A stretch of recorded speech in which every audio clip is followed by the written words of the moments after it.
It must be me. Bless you. It is 7:11, and we will begin tonight's meeting. If everyone could please stand for the prayer.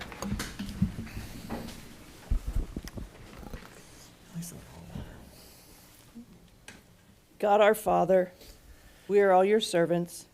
We trust in your mercy and love. We trust also in your guidance. Direct the meetings of this council of the North College Hill to make good decisions for all the people who live in it. Give the members of this council wisdom and insight to know what is best for our city. Help us to be fair and just in all our decisions. Bless us to do the very best we can. With your help and guidance, we pray this in your name. Amen. Amen. Amen. Call to order. Pledge of allegiance. I pledge allegiance to the flag of the United States of America and to the republic for which it stands, one nation, under God, indivisible, with liberty and justice for all. Maybe. Yes.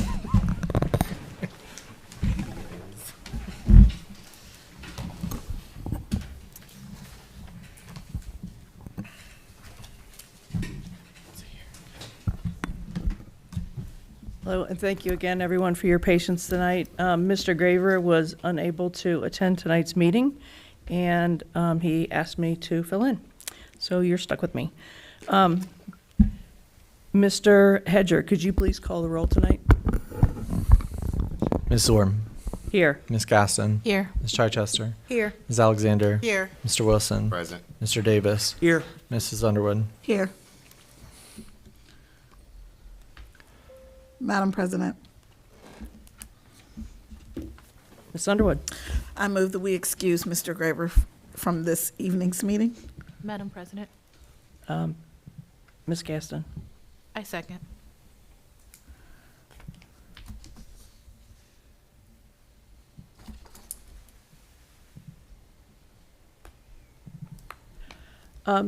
Mr. Hedger, we have a motion on the floor from Ms. Underwood and a second from Ms. Gaston to excuse Mr. Graver from tonight's meeting. Could you please call the roll? Ms. Orm. Yes. Ms. Gaston. Yes. Ms. Chichester. Yes. Ms. Alexander. Yes. Mr. Wilson. Yes. Mr. Davis. Yes. Ms. Underwood. Yes. Motion passed. 7-0. Thank you. Ladies and gentlemen, you have in front of you the agenda for tonight's meeting.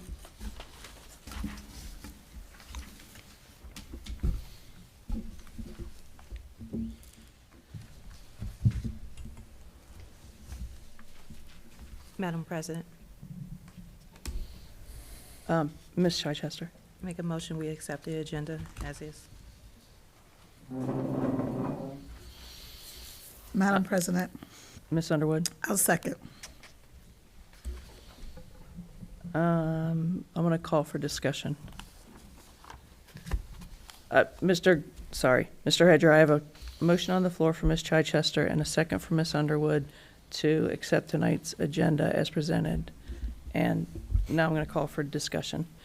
The discussion from me is I would like to remove Resolution 7 from the agenda for a number of reasons. One is because this hasn't gone through any committees, and I did discuss this with Mr. Graver, and he made a recommendation for which committee it should be moved to.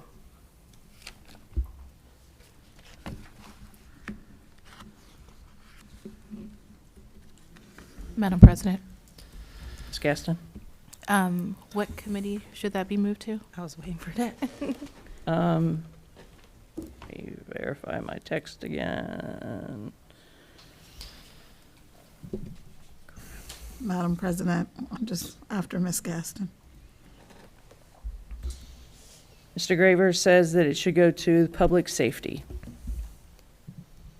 Madam President, Yes, Ms. Underwood. isn't that within his discretion to send legislation to a committee? 100%. Okay, so if that's what he wants to do, he can do that. Madam President, Ms. Dukestein? he sent the email to put it on the agenda, Mr. Graver. Mm-hmm. Telling you what I got in the text. Okay, Madam President, just making sure you guys know. Ms. Chichester? I just want to know, how do we choose which committee? He chooses. Okay. That's his No. role. I was just, thought it was like maybe an explanation of XYZ. That's all I wanted to know. He was not feeling well. We were briefly speaking in text. Oh. Then I guess I'll retract my motion. Okay. Then I'll make a motion to move Resolution 7, 2025, a resolution to establish an ad hoc council steering committee for the purpose of exploring the renovation and scope of the funding and improvements for the North College Hill Community Center and city administrative offices. My motion is to move that to public safety. Madam President, Ms. Gaston. I second.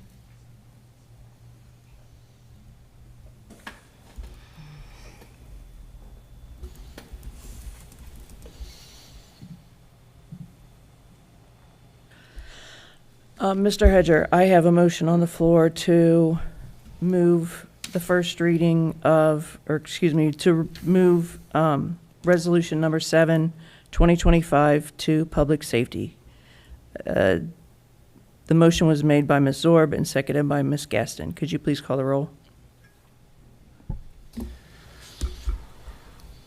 Ms. Zorb, Yes. Ms. Gaston, Yes. Ms. Chichester, Yes. Ms. Alexander, Yes. Mr. Wilson, Yes. Mr. Davis, Yes. Ms. Underwood. Yes. Motion passed 7-0.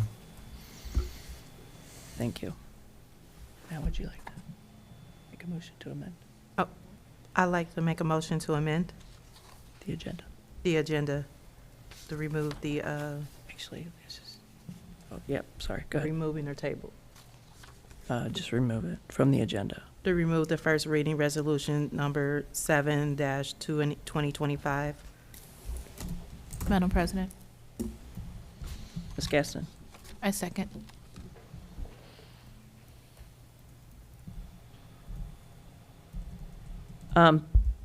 Mr. Hedger, I have a motion on the floor to remove Resolution 7, 2025 from tonight's agenda.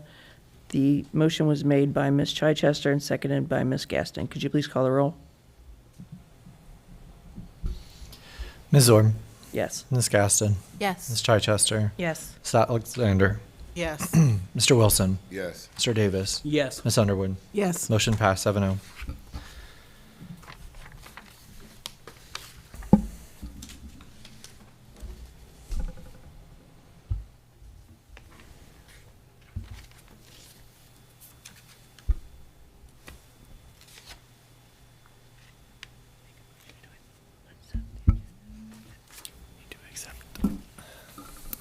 Madam President, Ms. Alexander? I'd like to make a motion to accept the agenda as amended. Madam President, I'll make a motion and second it.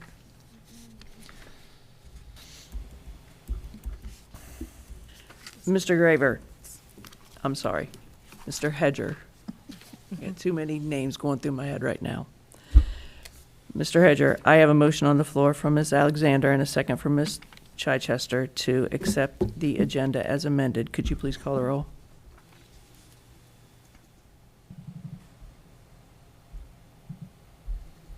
Ms. Zorb, Yes. Ms. Gaston, Yes. Ms. Chichester, Yes. Ms. Alexander, Yes. Mr. Wilson, Yes. Mr. Davis, Yes. Ms. Underwood. Yes. Motion passed 7-0.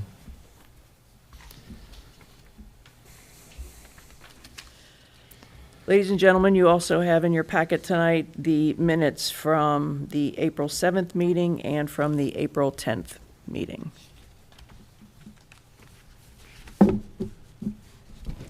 Madam President, Ms. Alexander? I have discussion. Do I need to wait till it's, or Can do it now. Do discussion. Yes, ma'am. I'm looking at this third reading, and it Actually, doesn't, I'm sorry, Madam President. Point of order. Underwood. The discussion comes after the motion, right? Yes. Can. Yes. I don't want to accept it,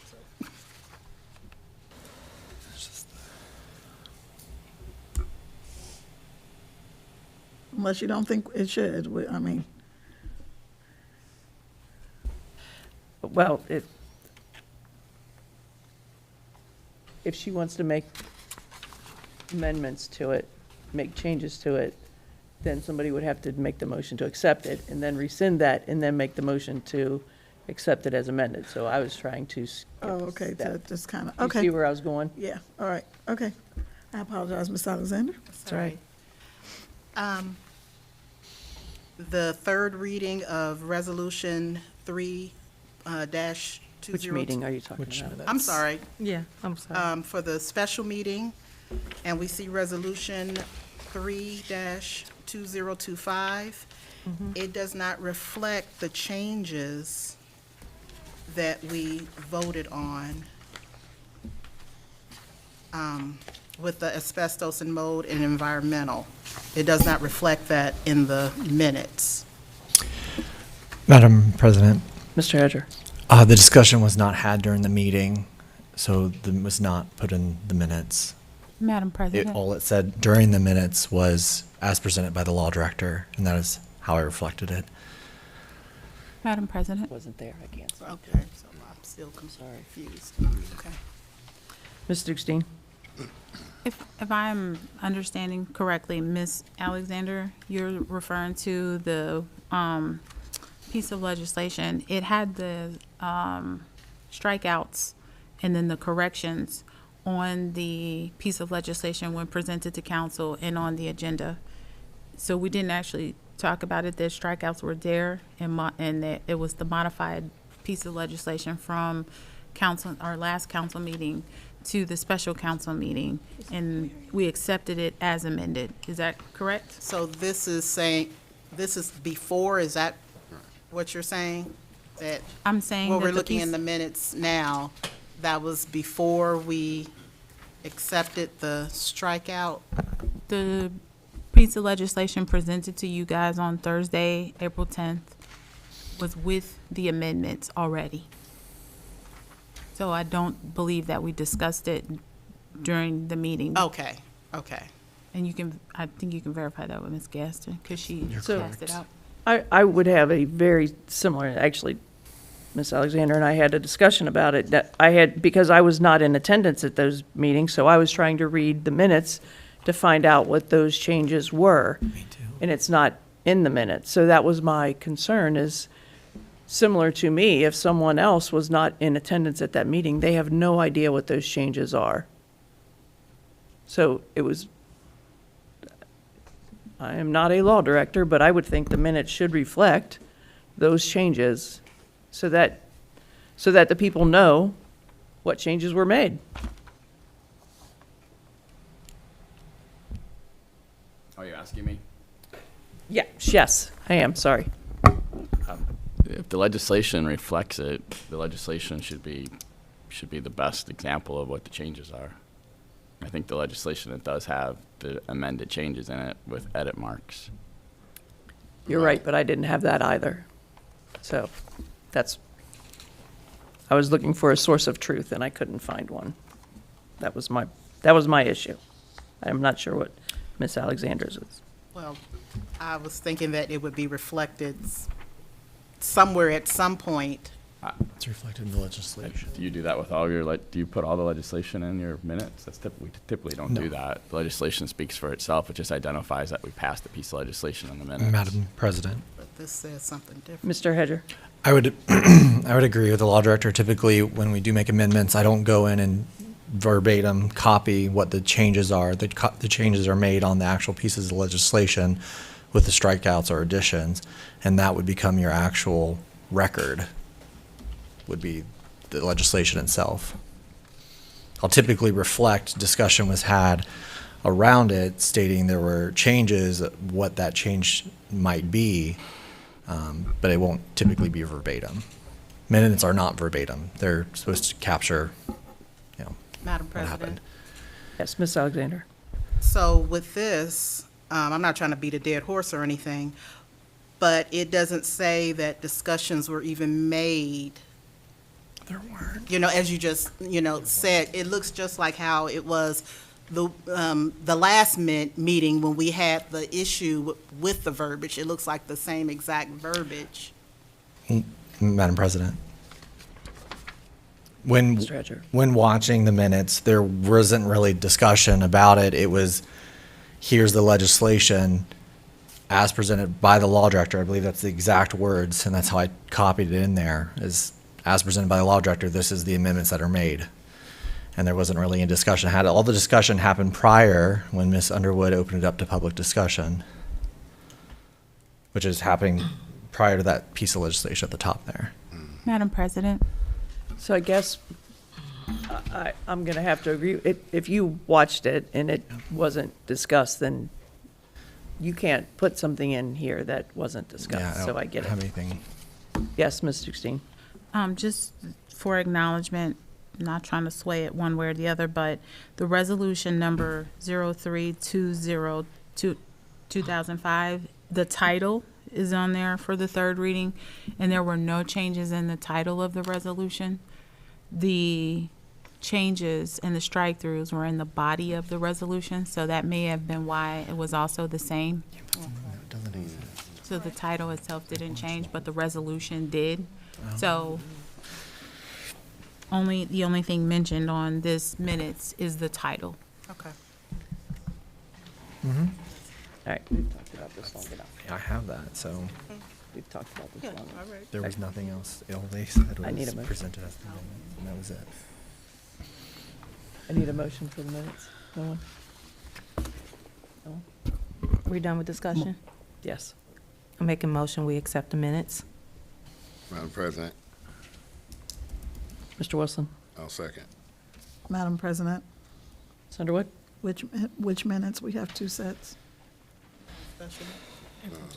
Special meeting. April 10th, correct? There's a 4-7 and a 4-10. So we guess we do the 4-7 first? Okay. You can do them all at the same time if you'd like. I would like to do them all at the same time, unless council. Madam President, Ms. Chichester? I make a motion that we accept both minutes on April the 7th and April the 10th. Madam President, Mr. Wilson? I'll second. Mr. Hedger, I have a motion on the floor from Ms. Chichester and a second from Mr. Wilson to accept the minutes from 4-7 and 4-10-2025. Could you please call the roll? Ms. Zorb, Yes. Ms. Gaston, Yes. Ms. Chichester, Yes. Ms. Alexander, Yes. Mr. Wilson, Yes. Mr. Davis, Yes. Ms. Underwood. Yes. Motion passed 7-0. Thank you. Mr. Hedger, do we have any communications this evening?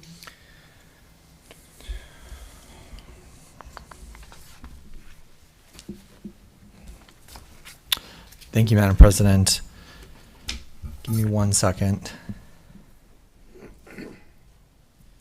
I did receive notification from, I believe it is a marketing department for, what is it? Dunkin' Donuts for an opening ceremony that is inviting council to the ribbon cutting. I will forward the email to council. Thank you. Yep. And that's all? Yeah, sorry, that is all. Thank you so much. All right, next on our agenda, we have council committee meetings. First up is City Community Development and Recreation. Madam President, Mr. Wilson? yes, City Community Development and Recreation did not meet. Our next meeting will be on May 12th at 7 p.m. Thank you. Next, we have Budget and Finance. Madam President, Ms. Chichester? Budget and Finance Committee met on April the 14th, and we had a packed agenda where we discussed the 2025 fire levy intent, the city salt contract, and the pumper deluge pumper. We even received a February month-end report. We even talked about the Ohio checkbook and the Hinkle report. We put links up for in the agenda for people to go check out those websites. We talked about some appropriations and the old business of the Electra, and then we also had a executive session, and our next meeting is on May the 12th at 7:30. Thank you, Ms. Chichester. You're welcome. Next, we have Rules and Public Policy. Madam President, that was covered by By me. my co-chair. Can we just give the update at the next council meeting? Yes, And I please. will, our next meeting will be on May 12th at 6 o'clock. I'm sorry, I did not, No, it's fine. I completely forgot. I am not prepared. Public safety, same goes? Oh, no, I'm sorry. Mr. Brandon's Johnny on spot. He's got it. Okay. I'm sorry, Madam President. Okay. The Public Safety Committee met on April 14th, 2025, 6:30 p.m. We received updates from the fire department and the police department. As a point of note, police department 2025 to this point, their calls for service is up 10%. And also they're currently in the process of applying for the CHP hiring chip grant, hopefully to get us a couple new officers in. We also discussed we slightly discussed the hiring processes and the recruitment for new officers. And we also, hey, am I allowed to mention the new lady over it? Yes. We had a new administrative assistant signed in and sworn in as of last week as well. And also we're still in the process of hiring a public works administrator, and we had a slight discussion on whether or not of considering a door district for here on Goodman Avenue. Our next meeting will be May 12th at 6:30 p.m. Thank you, Mr. Davis. Are there any ad hoc reports? Madam President, Ms. Alexander? I attended the Board of Education meeting on April 14th, and they have some really exciting news and things going on. The first thing they said was their ELA testing for the middle school is just going up and up and up and up, from 5th grade on up to 8th grade. Student council came, and they presented an awesome display of things they liked, things they didn't like, things that they were looking forward to going into the 9th grade. Some of them, were a little nervous, but most of them were really excited. They said they loved their staff. They loved having Mondays off because it gives them a chance to regroup, catch up on any homework or anything like that. And so they really like that. They wanted to make some changes in the dress code so they can have a little bit more expression. They didn't like the bathroom hall pass. I'm not sure what that was. But they also wanted to suggest, and I've seen it at other schools, where they have their cell phones in a little box or something like that, so that if they're finished with their ELA testing or something like that, they would have access, but the teacher would control it. Let's see. And they miss having music in the hallway with Mr. Mahaffey. He moved down to the elementary, and they always had music in the hallways. Also, Mr. Walton, the athletic director, he's doing some awesome things. He has acquired over $65,000 in equipment and monetary donations, uniforms for the volleyball team, pole vault, starter blocks for the track, as well as some cash donations. And everybody was really excited about that because it's a possibility that they'll be able to bring other schools to rent out the field and things of that nature. And they said in May, they are going to be voting on the curriculum. They did give some other updates as far as like their, they had a field trip where they found out there's not going to be any additional funding in education, but their financial health indicator report was really strong. They have really managed their funds really well. And so they're still going to continue to be good stewards of their finances. Also, one other update. In lieu of having a resource officer next year, they're going to have a security monitor. They've already talked to the police department because they don't want to pull away the police resources just in case they are needed other places. So they are saying that they're going to have what they call a security monitor that's going to, I believe, it's going to be somebody, an outside source who is capable of stepping in, because it's only so many functions that the police can even do when they're searching lockers and things of that nature. It's like a hands-off area, and I didn't know that, so it was a great learning experience for me that the people in the actual school are the ones that actually go into the lockers, and only if it's something really high level are the police really even involved. So they said it'd be a better thing to get a security monitor. And that's all I have. Thank you for that, Ms. Alexander. I have a tree board update. We have new members. We have 2 for sure new members and 2 tentative new members. We are always looking for additional hands to help plant, to help grow.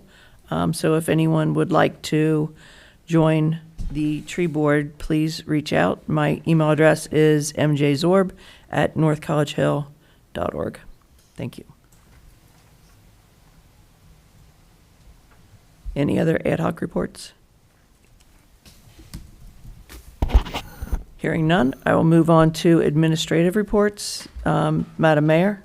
Thank you, Madam President. I was going to discuss the Duncan groundbreaking, but Christian mentioned it in his.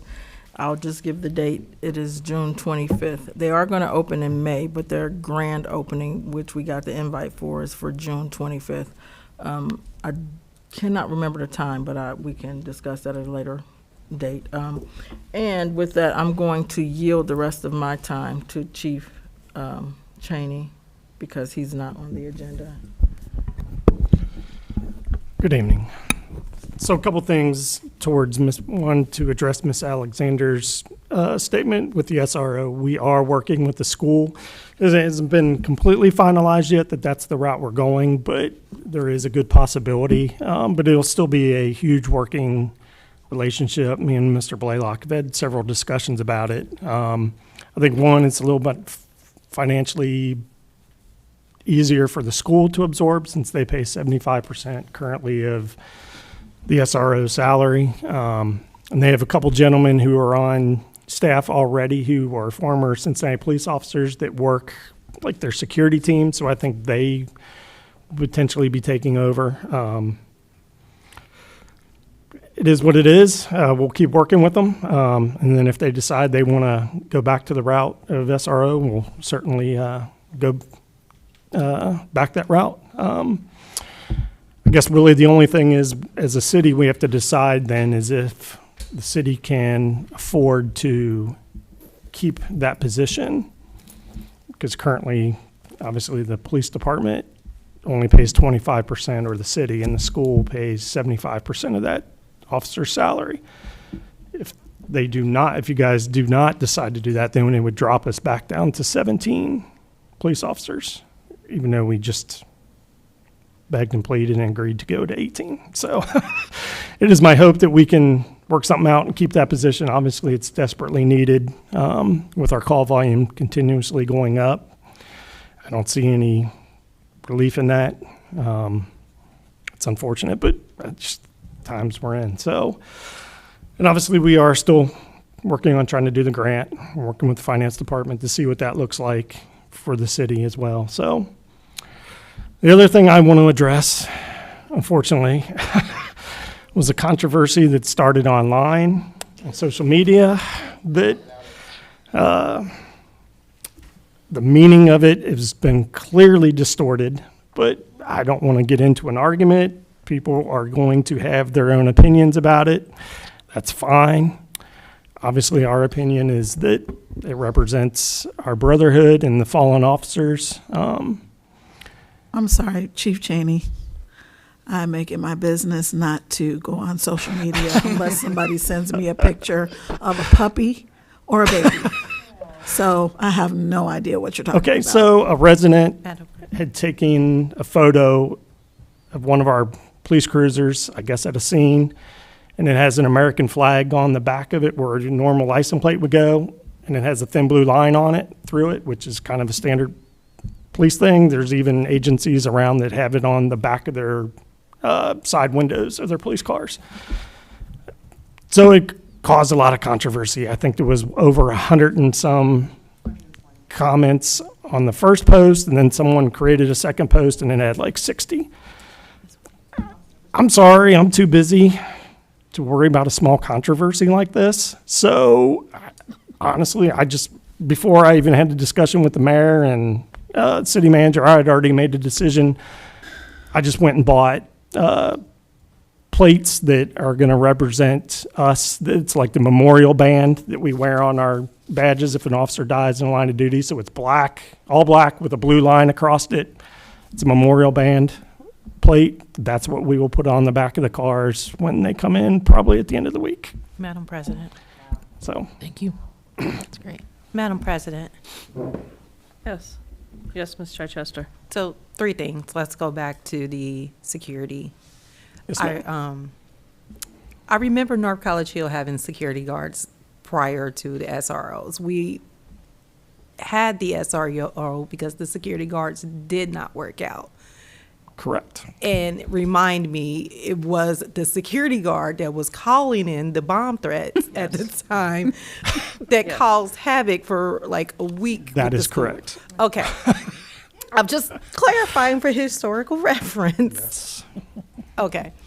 So, with that officer, couldn't we, and I think this would be a finance question, couldn't that officer's salary transition into the open salary position that we have? I mean, it certainly would, but then we would lose the 18th spot. Oh, so we still would be short one because it's Yeah, 'cause 18 plus the SRO. So the SRO would, when I was planning out the structure of the agency, the SRO would like be the 17th spot, and then 18th spot would go to the NRO. So now if we didn't have the SRO, then we didn't fund that position, then the NRO would go to the 17th spot, which would, I'm just trying to it's doable, but it still puts. save the person's employment because I know we're So not the good gonna thing be is, fully- Jen Senna, who's the current SRO, when this school year is up, she is retiring from full-time and going down to part-time. She just felt like it was time, so she's going to stay on. She'll help cover some shift as a part-time employee. She'll do details. She'll work like mayor's court to help us, but for the most part, she just wants to be part-time Gotcha. and help out. Gotcha. Yeah. Madam President. Interim Chief Cheney, I'm still struggling with the numbers. So, and I'm sorry, what's an NRO? Our neighborhood resource officer. Neighborhood resource, thank you. So help me understand the numbers again. How many officers do you have now? Officers that do whatever officers Full-time, do. part-time. So currently working the road, I have 10. With on the one of road. those being in training still. There's only one shift that's fully staffed at 3. The other 3 shifts are not fully staffed because we're short. So you have 10 on the road. What other officers do you have? And then you have myself that is counted towards the staffing. Got it? And then you have Detective Brown. So that's 12, and then Jen Senna is 13 as a full-time spot currently. So if we count the 18 spots, we're down 5.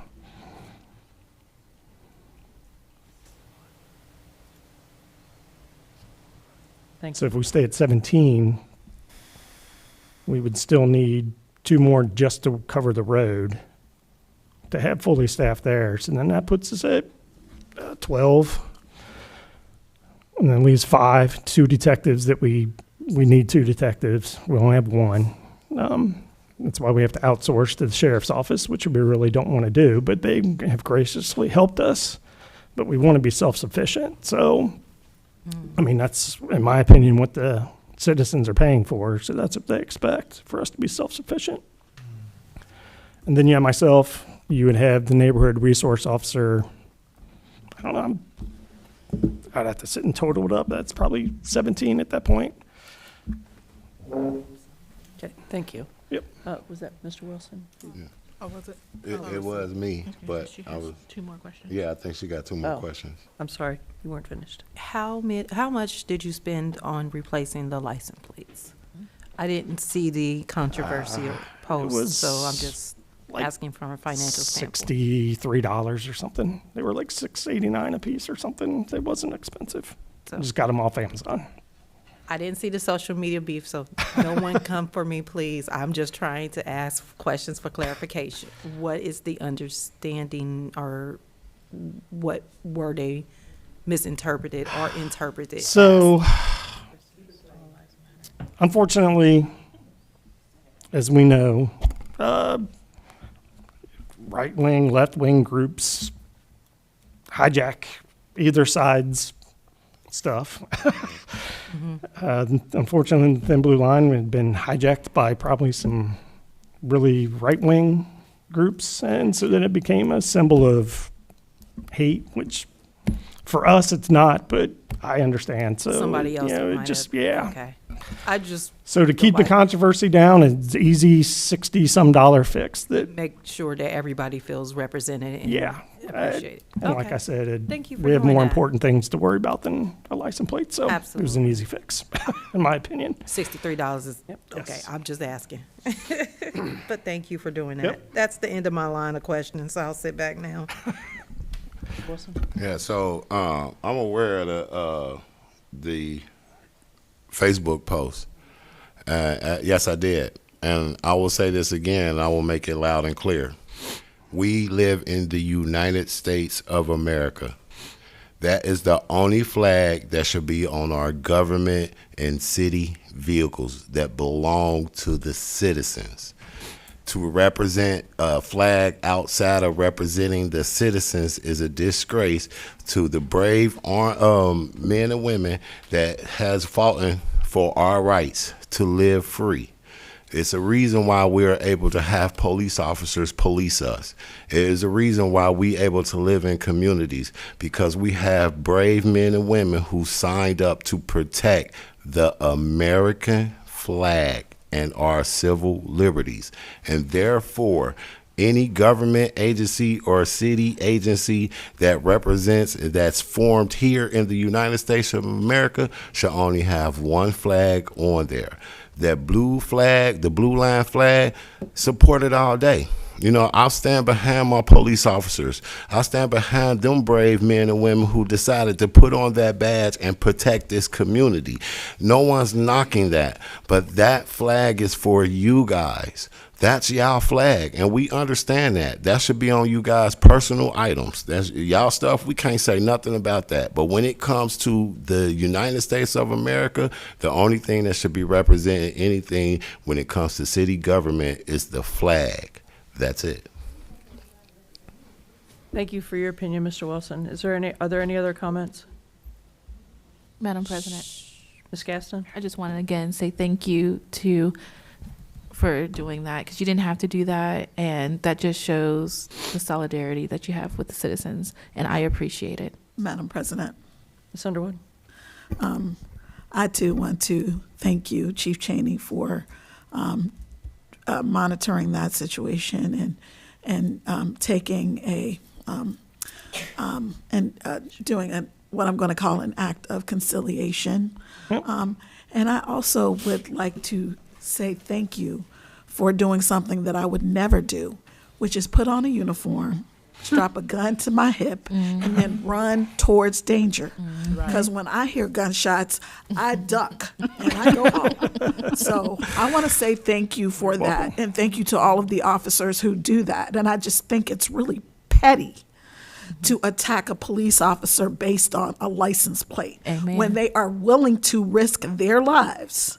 And we know and we live in a day and age, that's exactly what they're doing. Yes. So I want to say thank you for your service. Well, thank you. That's my opinion. Any other comments? Madam President? Mr. Davis? Yes.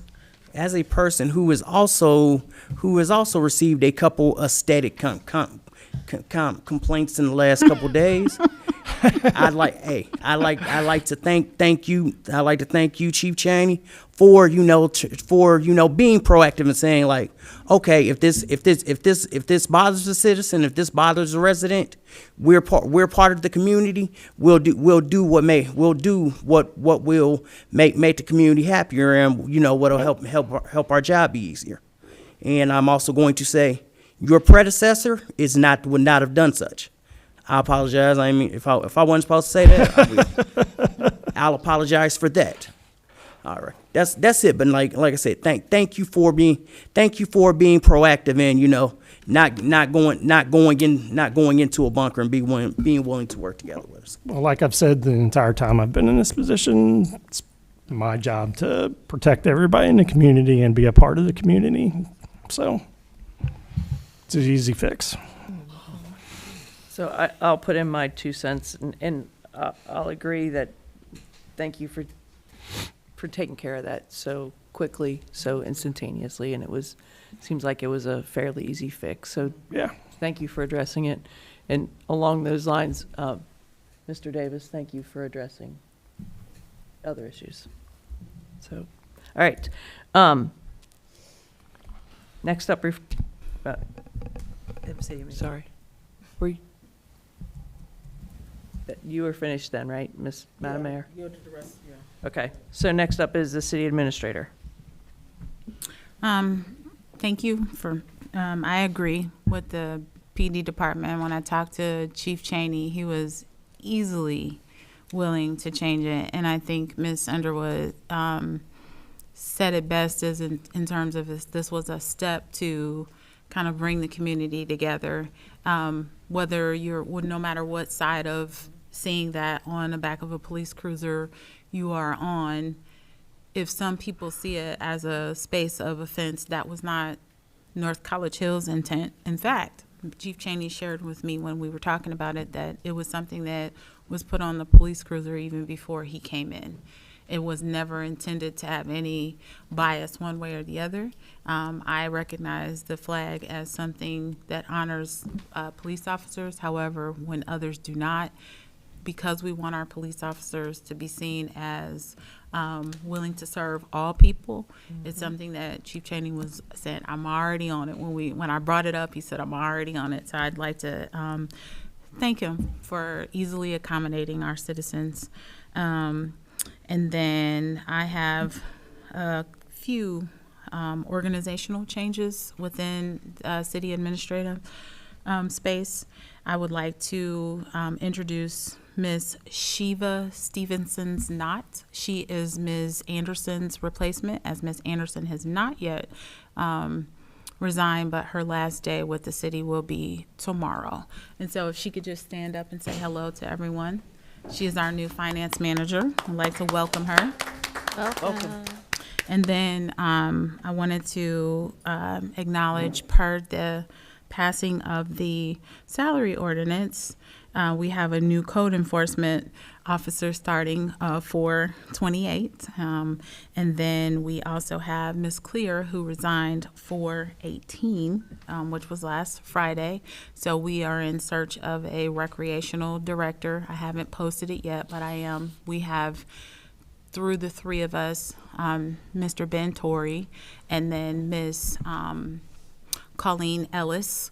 She had circumstances that shifted, and she's able to pick up another day to pick up some of those slack to deviate some of the, designate some of those tasks that Ms. Clear was formerly doing. So I'm taking some stuff, Ben's taking some stuff. We were able to shift some things around to kind of ease the absence of Ms. Clear. So I wanted to announce that she left us last Friday, and we celebrated her and Miss Anderson accordingly. And then Chief Cheney did not say the young lady's name, but it's Megan Godby. She started on 4/14, and she's also on the salary ordinance. And I just wanted to acknowledge her start date as well. And then the Door District, which you guys asked me to follow up on. Mm-hmm. So there's another daycare that has moved in that spot where they thought the vacancy, so it cannot be designated. Mayor brought to my attention that it was another daycare that moved in there, but I did call and check. And so with that daycare being there, we cannot designate that a Door District. And so then some people were asking about the logo and the inconsistency. I did send the logo out. I have all forms of the logo. If you want to have different variations or versions of it, I try to be kind of very modest about passing it out because I don't want it used improperly, but that is the logo that we should be using. I did distribute that amongst council, so if you have other spaces, letterhead or whatever that you need, please do let me know. I'd be more than happy to do that. I also sent you out an email reminding you about your computers and the training. So 2 things on the training. I think we talked about some training for council that's in general just for you all. I'd like to be able to set that up, but it is one cost for everyone. But if you guys take it individually at your own pace, then it would be multiple costs for each one. So I would prefer that if you're going to do the training, that you do it at one time. And I would like to couple that with a speaker, maybe on a Saturday. In the administrative space, we're going through a workshop training, and there's a person that I would like to bring in on your training. I know you guys don't like to do Saturdays, and I understand.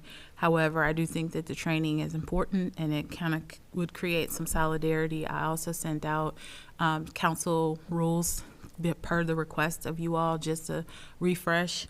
And then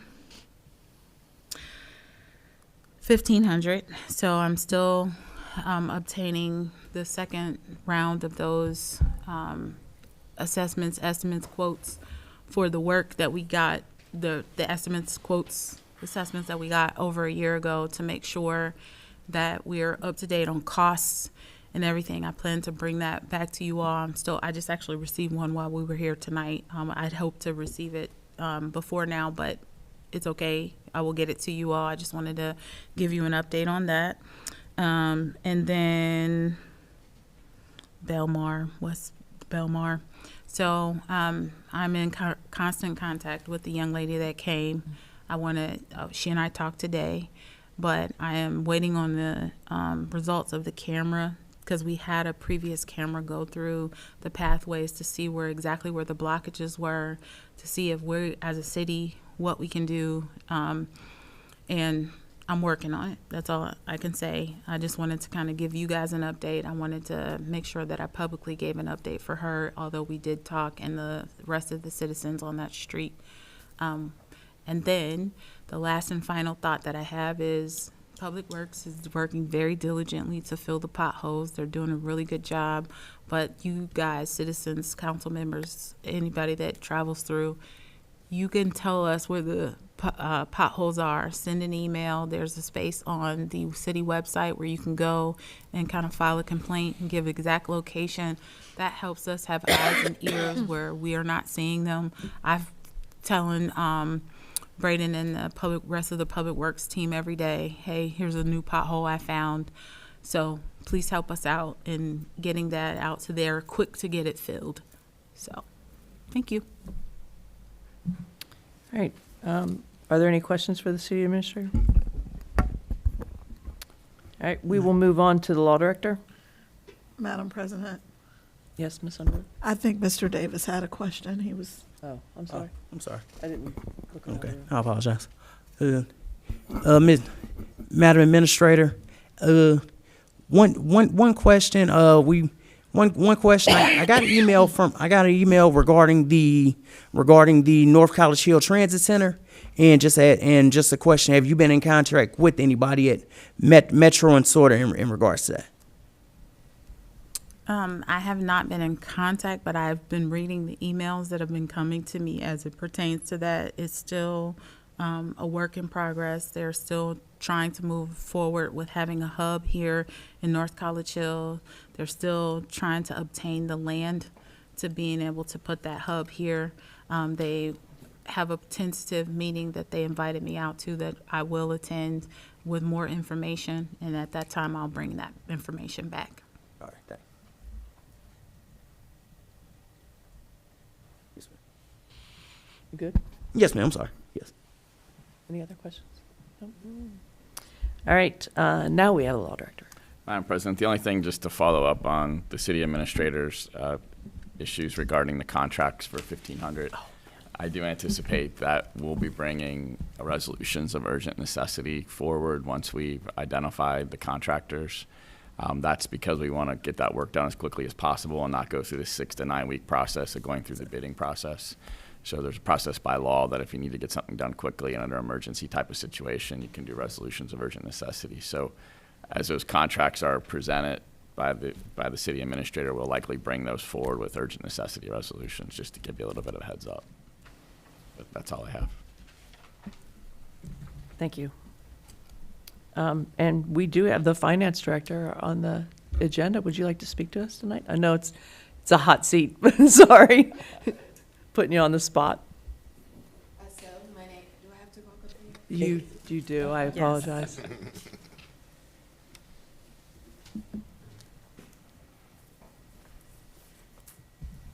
Good evening, everyone.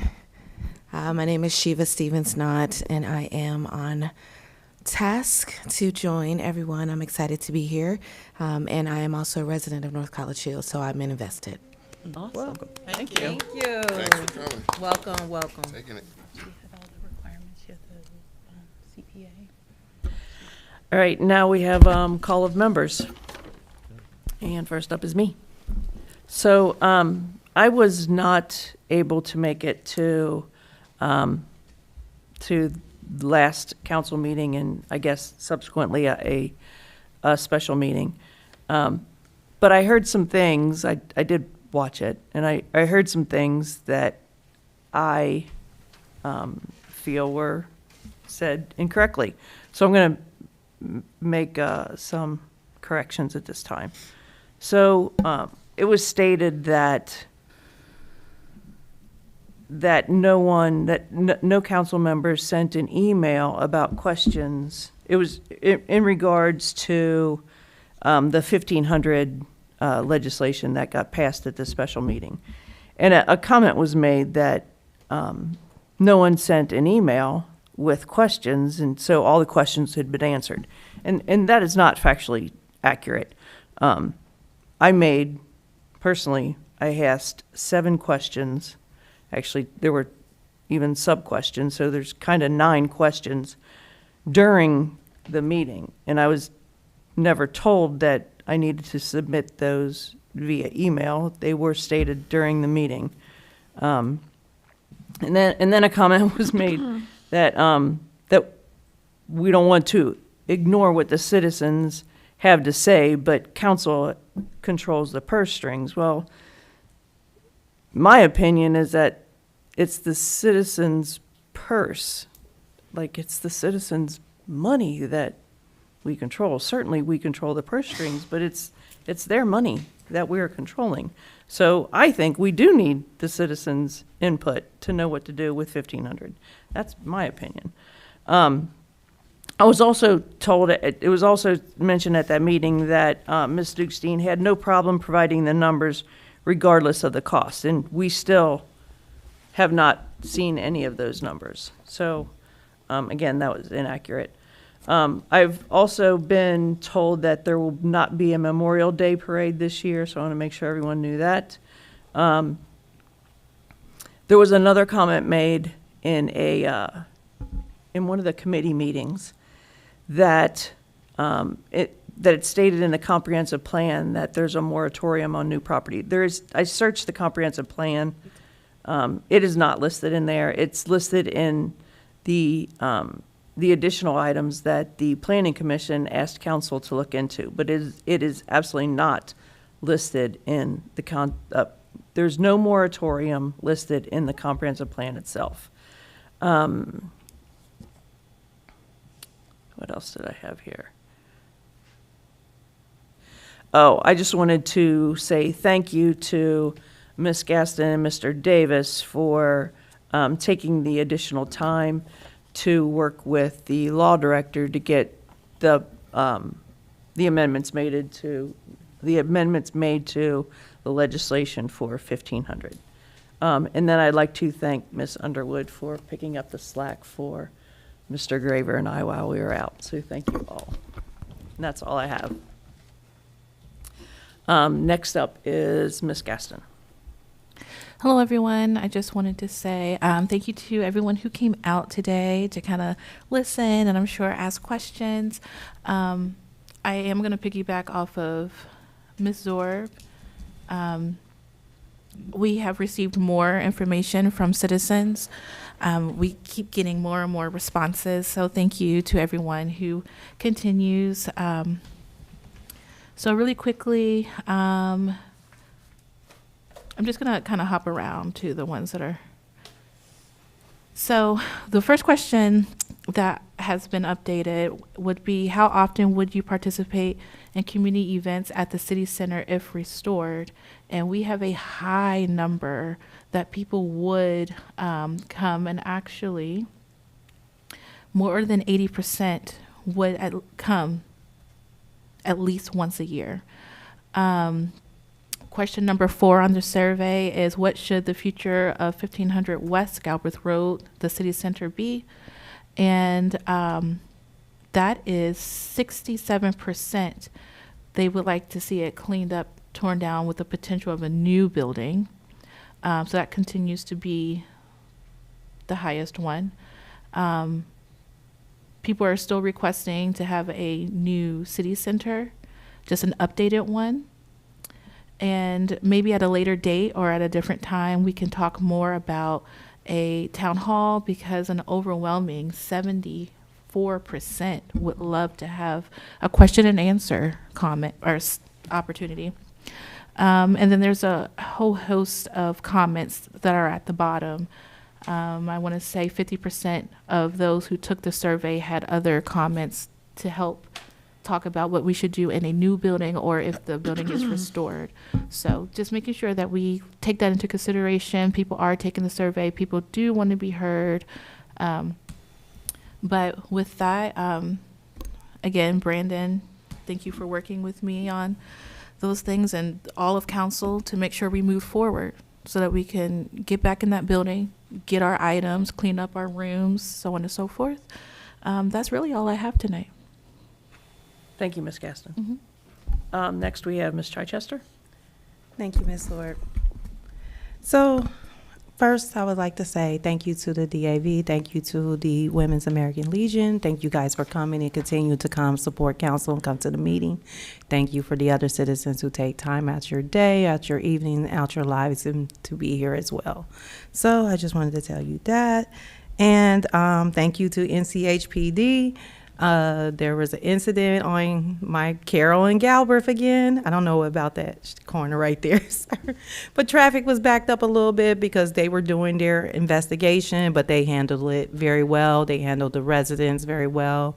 They handled everyone with respect. I think we end up having a prayer circle in the middle of everything just to make sure, you know, that everybody knows he's in control, and everybody ended up ending the situation smooth. Traffic was fixed. Everything moved on. Got home for dinner in time. So it ended up being a good day. And thank you to your there's some younger officers out there I haven't met before. So that was good. I saw Food Truck Friday, had some people, nice weather, sitting out there eating dinner, and it was great to see the residents doing that. I want to clear up something that was my comment that was misunderstood. Thank you for alluding to that as well. My comment didn't take away anyone's work. And I think they understood that publicly, but I wanted to make sure the public understood. My comment about getting the legislation passed didn't say I did anything. It was saying as a group that we worked together as a council, as a city, to get some things done, and we kept talking. We could disagree. We can still respect each other at the end of the day if we don't agree. We could still ask questions, and we can still get the work done. My comments were just inclusive of our past administration, past council members, other citizens that I've had conversations with that had that buy-in and gave me and other council members here who have reached out the understanding of what needs to happen for our city.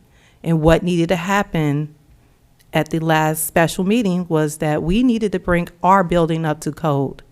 We can't hold citizens accountable for their properties if we can't get our own property up to code. So I wanted to say thank you to my fellow council members. Thank you guys for doing the hard work. We may not always agree, but at the end of the day, it is what's best for our city. Town hall is coming because, like I said, we needed to get some things together and get some answers moving before we can do that. We can't have it until we know what direction we're going to want to go in.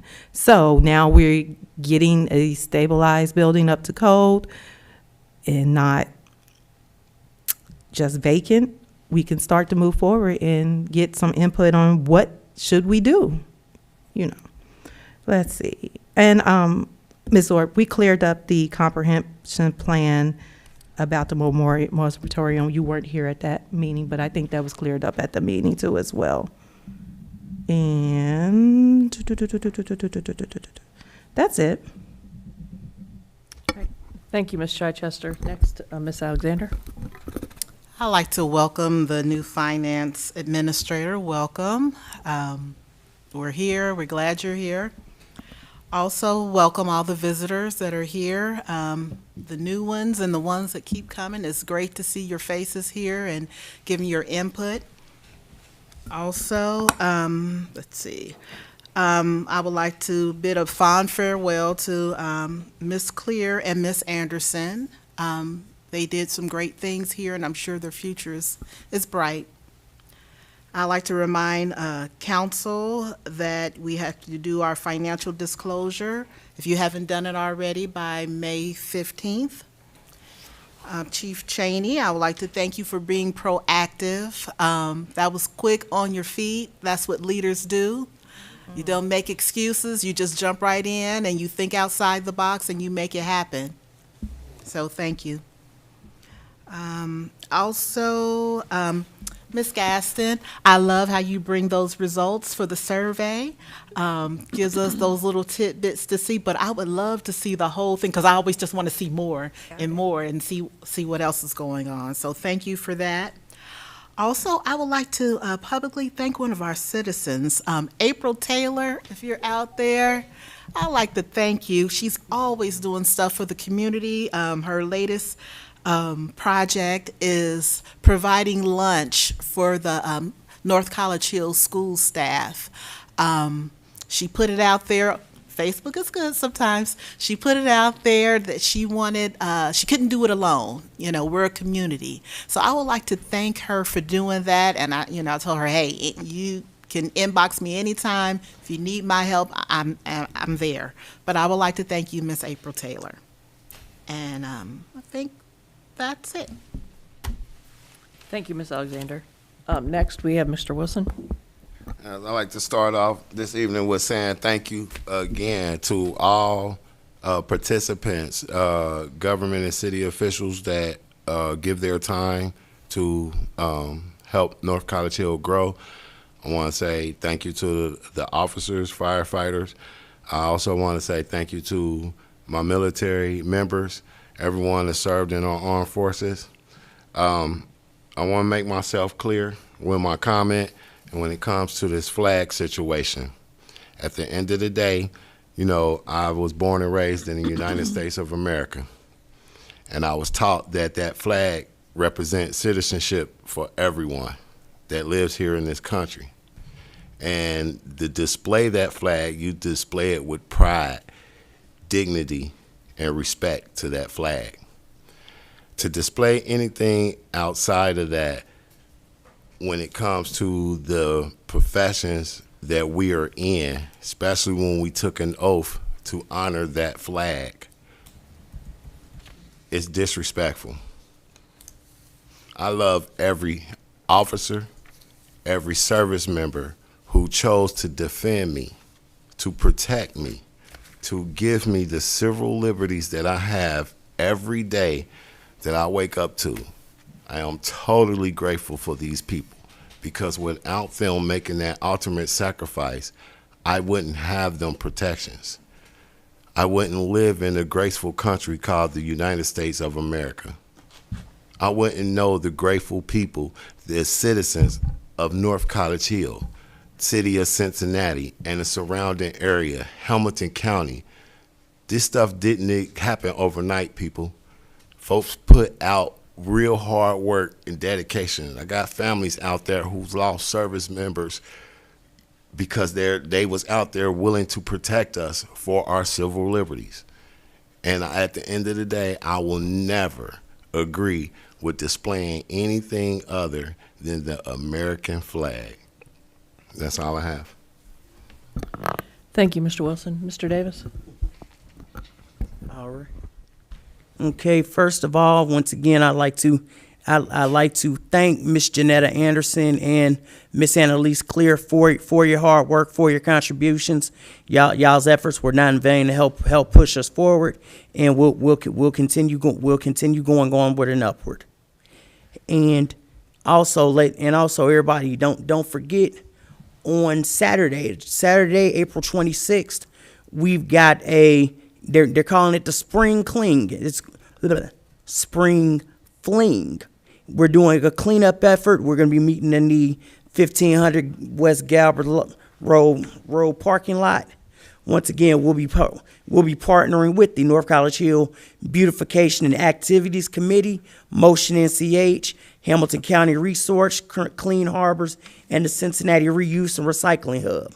We're looking for, if you got old tires, you got tech trash, you got paint, you got seasonings that your grandma don't use anymore.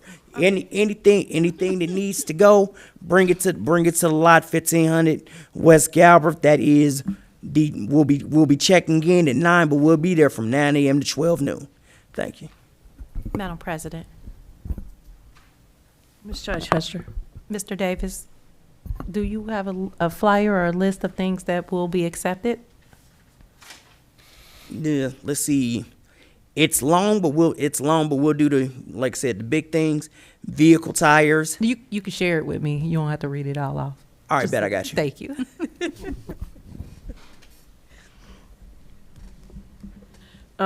Mr. Davis, are there any like highlights that you want to hit that a lot of people might have that we should hear about? Like I said, the biggest was like they call it tech trash. So like your old computer monitors, old TVs, stereo equipment, batteries that aren't leaking. Those are the things that they're big on. Tech trash, like small appliances, like vacuum cleaners are cheap now, so we get a new one every time it breaks. So if you got two or three vacuum cleaners in your garage, we want those. We want to get them out. And then like old electronic media, like VHS tape. I want to say 8-track tape players. It's in the press release somewhere, but I don't actually have it. I'm trying to do it off of memory. But yes, the tech trash, small appliances like soft plastics, stuff like that. What about paint? They don't take latex paint. They don't take latex paint. No latex, but oil-based? Is that oil, is that what's It's oil-based? just specifically latex Okay. and no medical. Right, yes, you're right. Anything that might have biohazards, that's on there. All right. Thank you for adding some detail to that. Madam President, Ms. Dukestein. I just would like to encourage the citizens, if you have any of those things and falling in that grouping, please exercise the cleanup day, because our code enforcement officer does not want to come after you for tires sitting in your yard and so on and so forth. And this is a free opportunity to get rid of those things that you would otherwise have to pay to get rid of. So this is a very, very nice opportunity to rid yourself of your garage, your outdoor space, indoor space of things that are unwanted and needing to be thrown away. Thank you. Next up, we have Ms. Underwood. Thank you, Madam President. And thank you, Ms. Dukestein, because I absolutely was going to mention, I guess it's Belmar Place, that's the name of the street. And I will keep mentioning, I can't talk today. I will keep bringing it up until we can get that issue figured out, because I think that when we keep reminding ourselves of things, we seem to address them a little bit better. I would also like to thank Ms. Clear and Ms. Anderson for their contributions to the city. I would like to say thank you to Chief Cheney for addressing whatever the issue was. Thank you very much for that. I just, what must your life be that you have time to scroll on social media for hours and comment and then respond to other comments? Like, give me an hour of your day, because my days don't have I have no extra time. So there's that.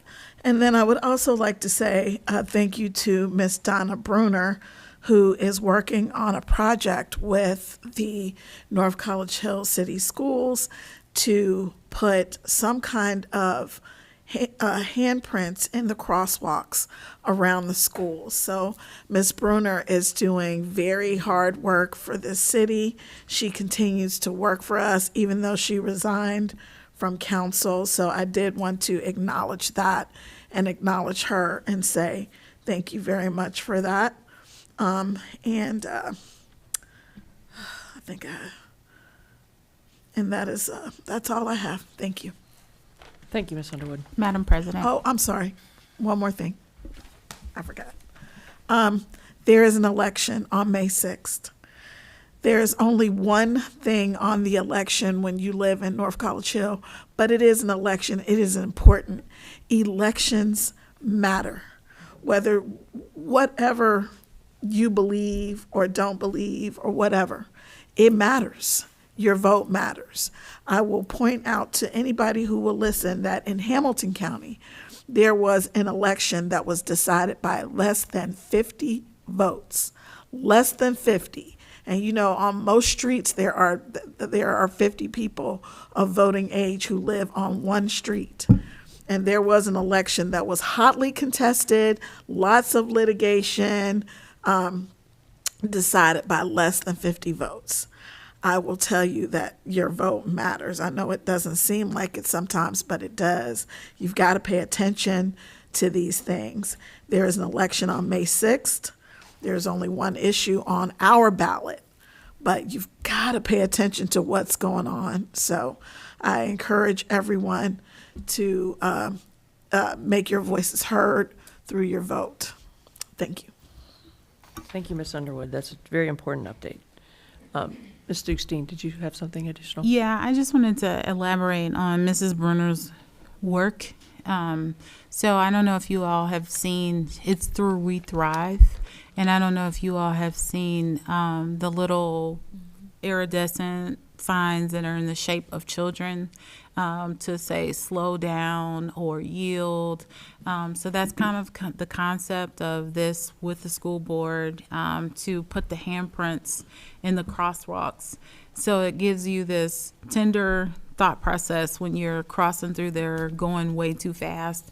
It is to help control the traffic in a very backdoor way, but it does work. When you see little children, it does make you want to slow down. And I think sometimes people forget when they see, especially like middle schoolers, that their thought process and train of thought is not necessarily primarily on safety. When they're out of school, they're fun, they're tagging each other. And so we don't have the same mindset when we see bigger people. So to have it in that big general crosswalk is very helpful to remind drivers, hey, slow down, children are here. So I'm very excited about that project, and I wanted to kind of expand on the purpose and the whole concept of why we're doing that. The city is in full support, even though it's through We Thrive, even if it means putting our dollars behind that and getting all the crosswalks around the school kind of in that direction. That's all. Thank you, Ms. Dukestein. Next on our agenda is remarks from the audience. Mr. Hedger, do we have anyone signed in this evening? Thank you, Madam President. First, we have Clarence Easterling.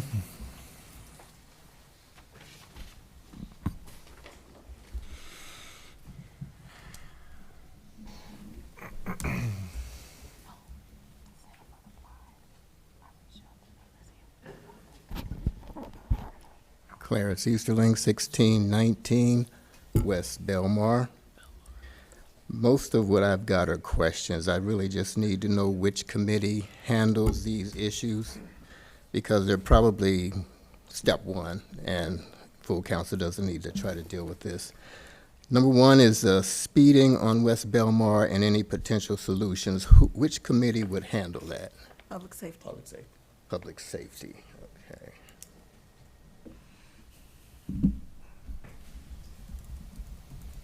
Because I've already taken down the dates and times that they meet. See, number two, it might include or work towards that issue on West Belmar flooding. We've got some clogged street drains that are full of debris and leaves and garbage. Public safety. Public safety, okay. Actually, with regard to that, Ms. Dukestein, can you reach out to Public Works and perhaps have them do a Street sweep. Yes. I saw it out today. Thank you. So they started their street sweep schedule. Well, it's probably, the drains are probably clogged all the way down to the pipes. I so feel we like can do what's our on street top. sweeper has doesn't it have that vacuum to get the, I don't know. I can double check. Because there's bottles and cans and leaves and everything. I mean, it's visible at street level. I will say that some of it falls on us, and then some of it falls on Waterworks. So I'll do both. I'll reach out to Public okay. Works, and I'll also reach out to Waterworks to make sure the situation is mitigated. Because those drains probably now are not functioning, and I don't know if that'll make the flooding issue better or worse. Thank you. Let's see now, number three is noise complaints. I know those are basically just public nuisance issues, but the last couple of times that I've had to call, I could not get a police response, and I do understand that the police have to prioritize. But the people that are causing the issue had parties last September for the entire month of September. And it would last 12 hours from 3 in the afternoon till 3:30 in the morning the next day, in the middle of a week. Now, I've walked up and down the streets, and I've driven up and down the streets of North College Hill, so I see the nonsense that the police have to deal with all day, every day. So I do understand that they can't always respond to nuisance calls. But what I would like to know is which committee would handle these, so that maybe I can offer a partial solution, but I know it would have to be vetted by legal, and it probably may require more than the one step that I think it could take. Public safety. That's also public safety, okay. actually, Mr. Easterling, I'm not so sure that council has much authority over. Legal matters. I mean, we already have the noise ordinance in place. I really feel like the police chief who is here might be able to address that better than than council. Well, I had a potential solution because I know the police can't always respond. So I was wondering if my solution would pass legal muster. All right, well, then bring it on. We're all ears. Absolutely. Yes. We love solutions. Thank you. And then my last one is how do you encourage home ownership versus out-of-town corporate landlords? I hope you have a solution for that one, too. I don't, because I came from Coleraine Township, and one of their main issues was Vinebrook. And I saw a Vinebrook van in North College Hill just recently. I have 2 houses up the street from me. So I was wondering, is there a committee that could handle that? Because I would like to be involved on that. Home ownership is important. Without saying much, we working on some things, and I'll absolutely keep you in the loop. Madam President. Is that in a committee or what? No. Madam President. Actually, I think the Planning Commission might be working on Right. something for that. Oh, okay. Yeah, that's a, And they meet on the first Wednesday of the month in the same room at 4:30. First Wednesday I believe so. Yep. of the month, about 4:30. Yes. Okay. That was it. Thank you so So much. now I know where to start. Thank you. Thank you. Mr. Davis, did you have? no. Ms. Stugstein? I was confirmed that it is the Planning Commission that's working on that. She did give the appropriate day and time.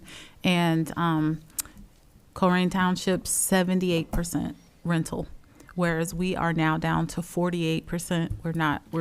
We're ticking down. And so it is an aggressive pursuit to reduce that number more and more.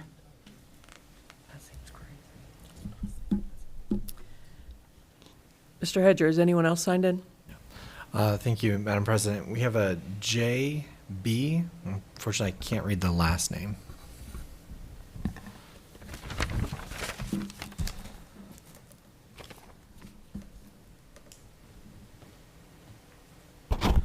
Good evening, Jay Bishop, 6925 Kleindale Avenue. I've been a resident since 1989.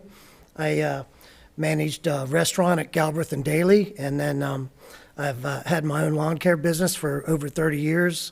I've worked in the North College, I volunteered for the fire department for a good while.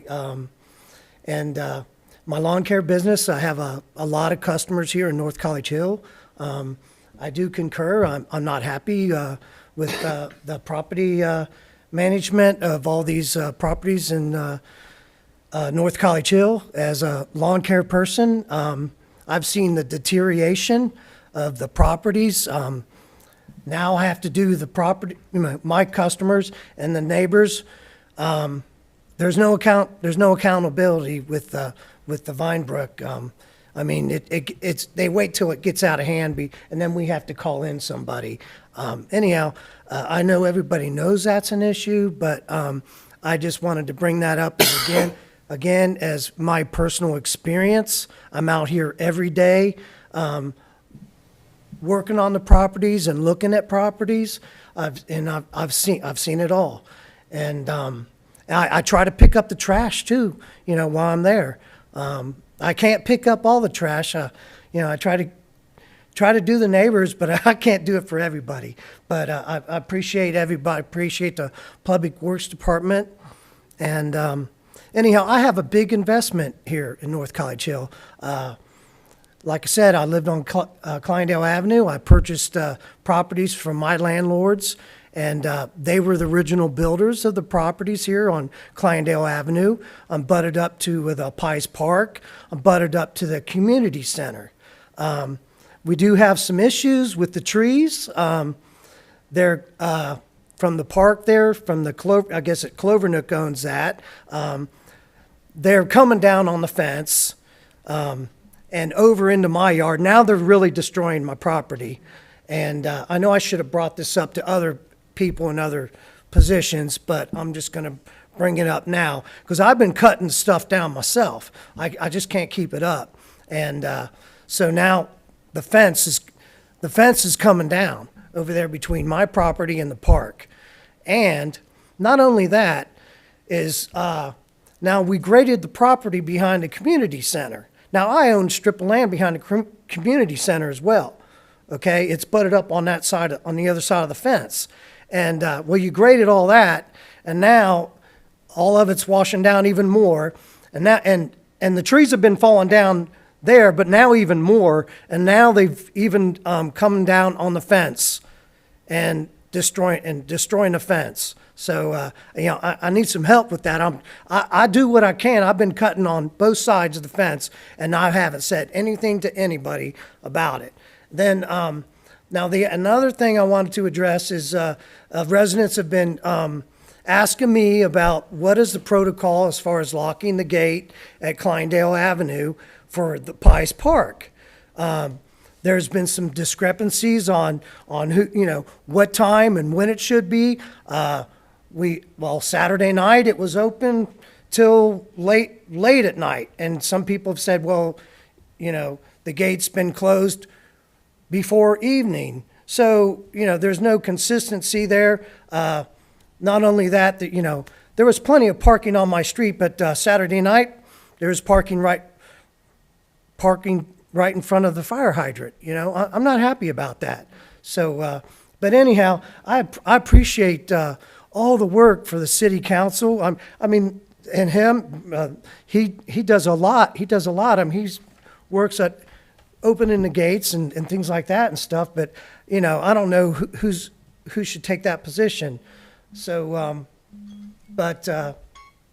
anyhow, I also I want to acknowledge the police department and all their efforts. I don't know if this was the police department today or not, but 3 o'clock I'm on West Galbraith Road heading east over by the country club, and there's two black Crown Vics.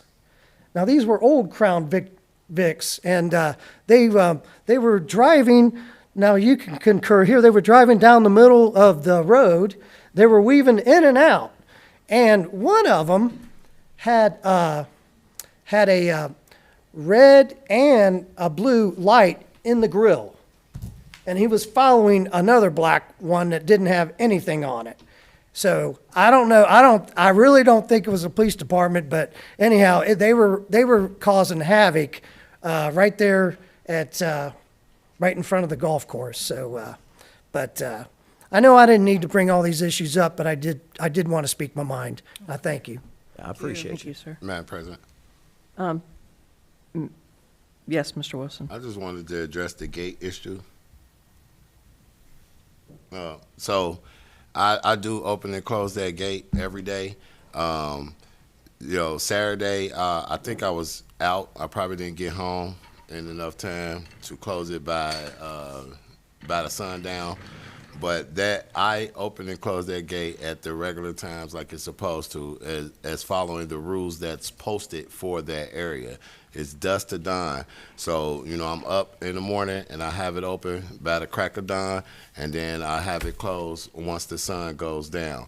There might be a time that you might catch the gate open, be like now, the gate is still open. Why? Because I'm sitting in my city council meeting and I can't leave here and go close the gate. So the gate is still open. So it might be times that you catch that gate open, but I do my best with keeping it open and closed per the rules of the park. I guess I have a procedural question.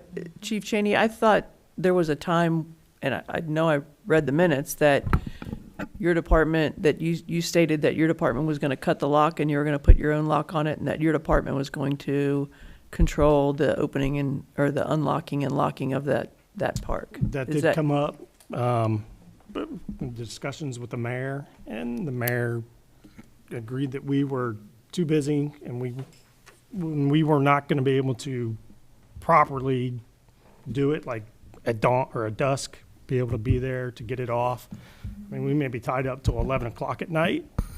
We wouldn't be able to get to it. Same thing in the morning. We may not be able to open it up because we're busy. So the mayor, we had a discussion. She said, yeah, it's not something you guys should be doing. We'll try to find an alternative, but we really haven't had an alternative as of yet. Madam President. Yeah, I guess I have a follow-up question, though. If, let's say Mr. Wilson locks it and someone's still in there, then, like, how would that pan out? Madam President. Well, they can only be in the front part of the park. The back part is gated off, where you cannot get through there with a public car. That's good to know. All right, I think the mayor was next. So I wanted to just touch on what he said. Initially, when all of this came up, none of our other parks are gated and locked. And this initial issue came up because someone, it was brought to our attention, was dumping in the park. And it was continual dumping. And so there was a conversation with the police chief, public works director, and they were trying to decide who was going to shut it down where I can't get there. As Chief Cheney just stated, their department is short.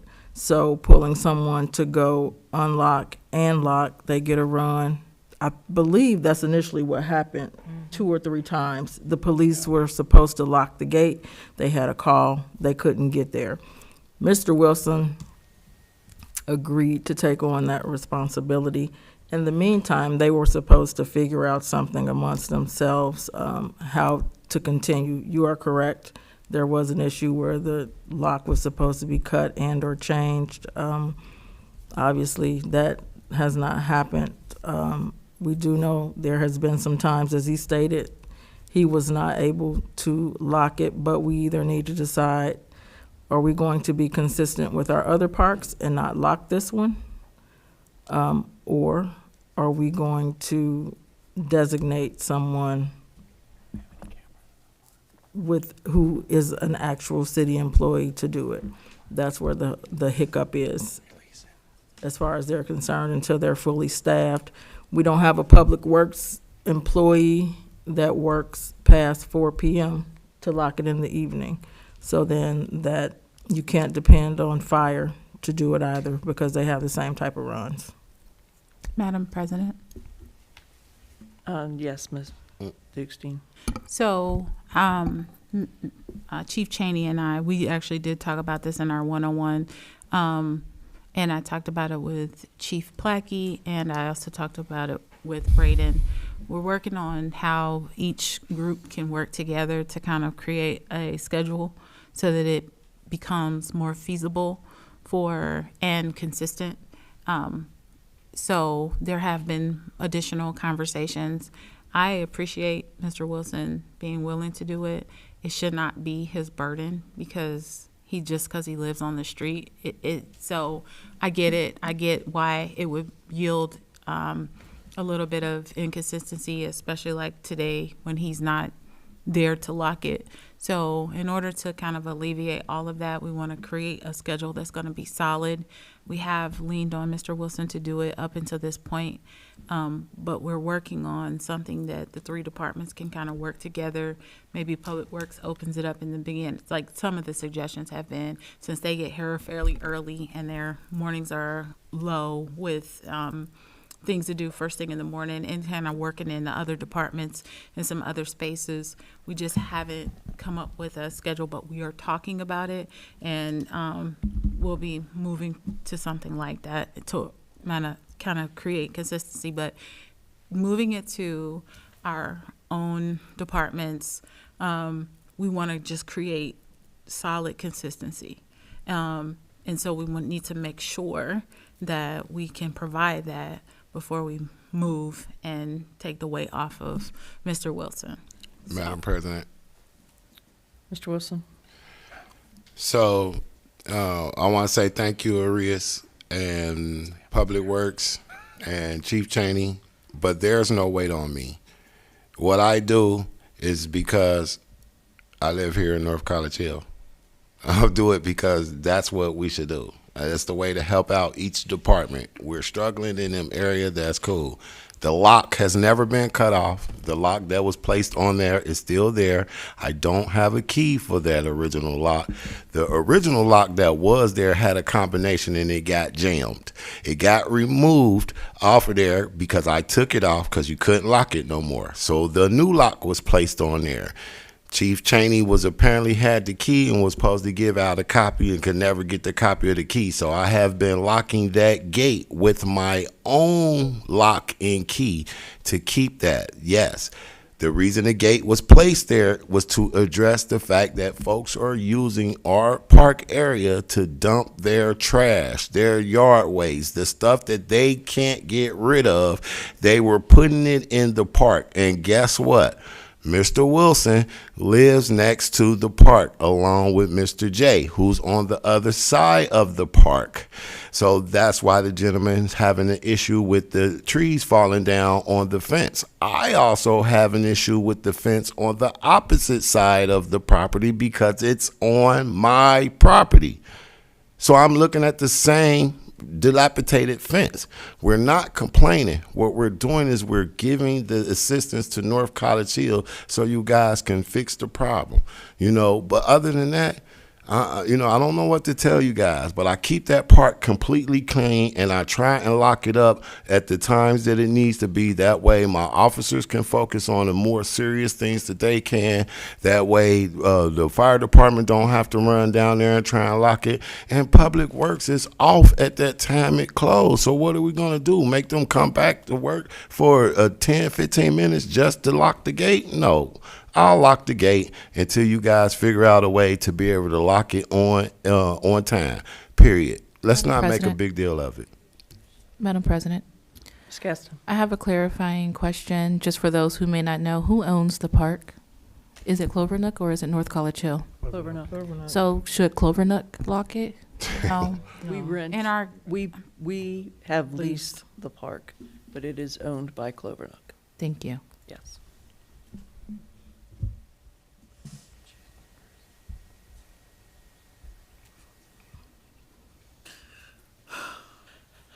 Mr. Hedger, has anyone else signed in?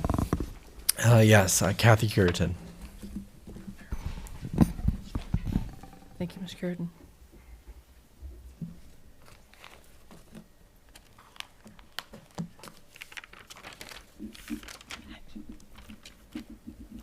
Kathy Curitan, 6718 Devonwood Drive, North College Hill, Ohio, 45224.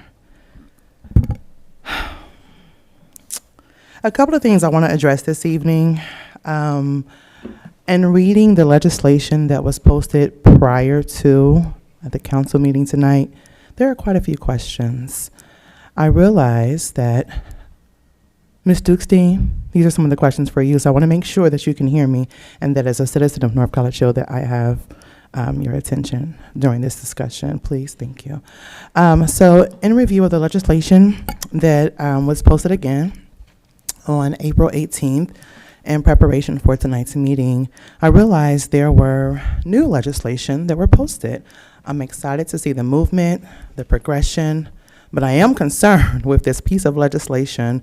I am excited to see that it will now be in the appropriate committee, as it should have gone through those channels.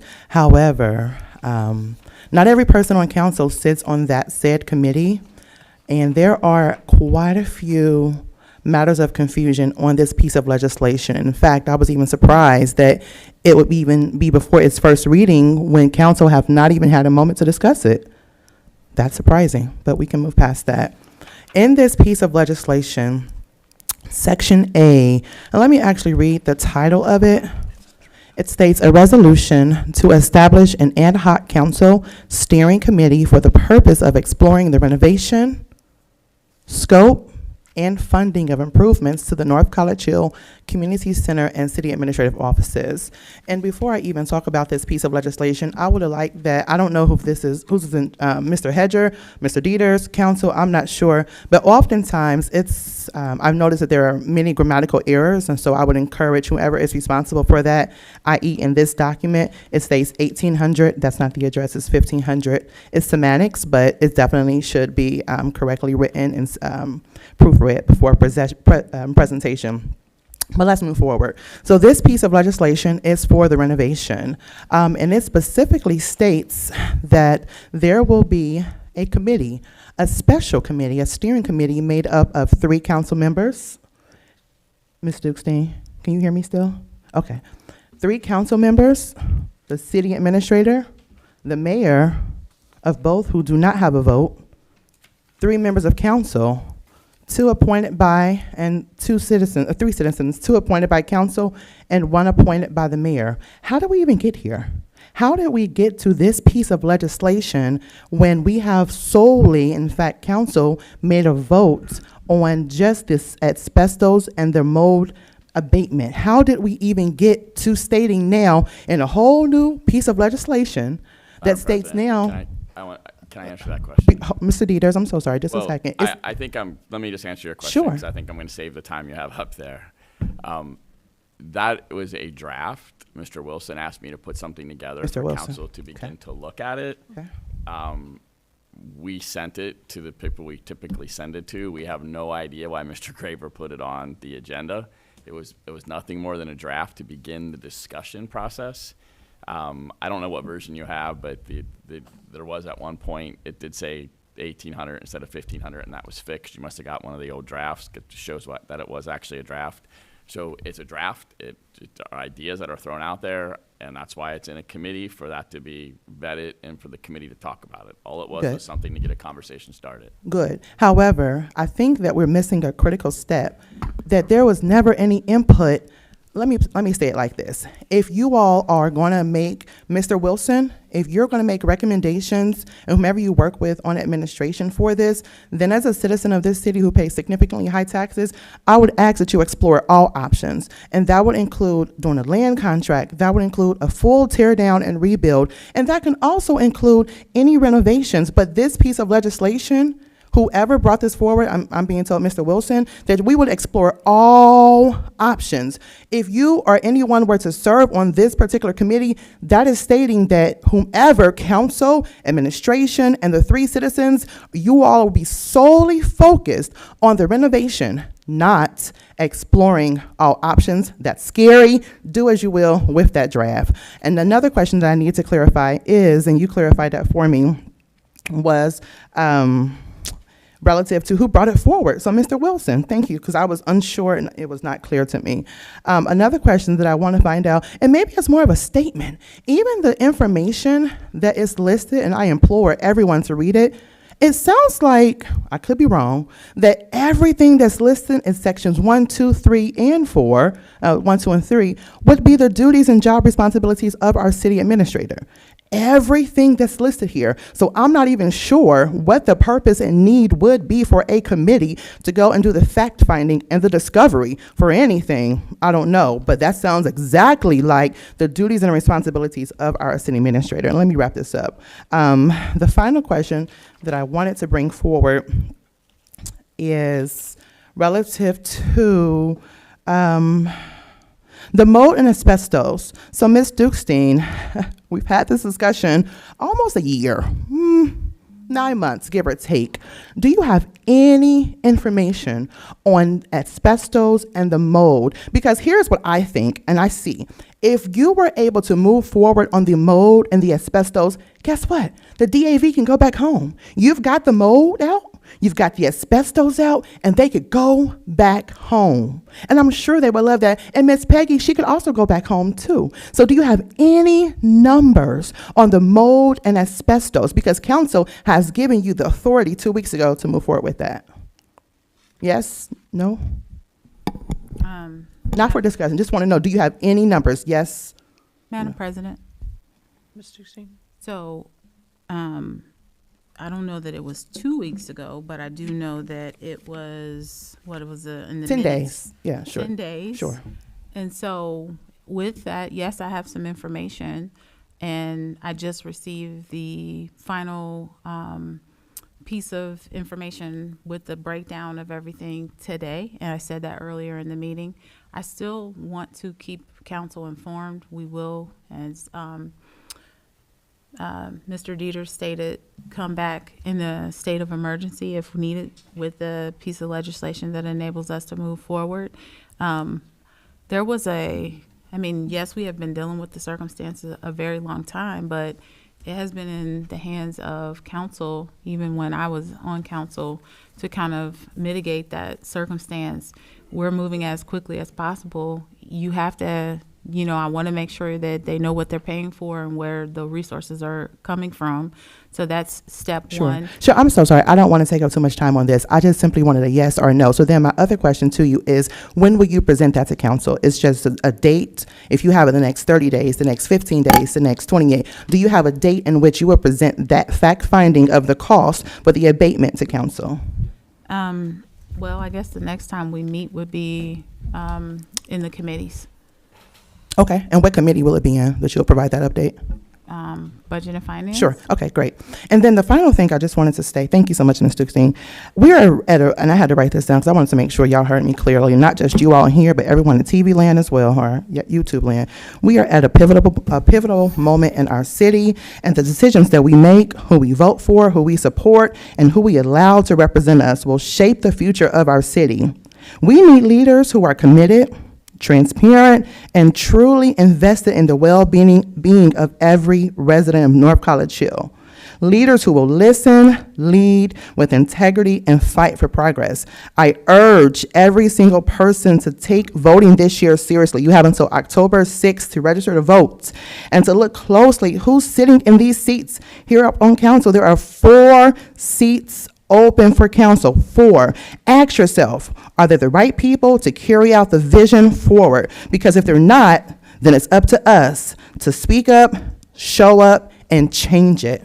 That's it. Thanks. Madam President. Just a point of clarification, I believe there's 5 seats, 5 council seats that are up for election. Correct. And then the president of council is also. Mr. Wilson.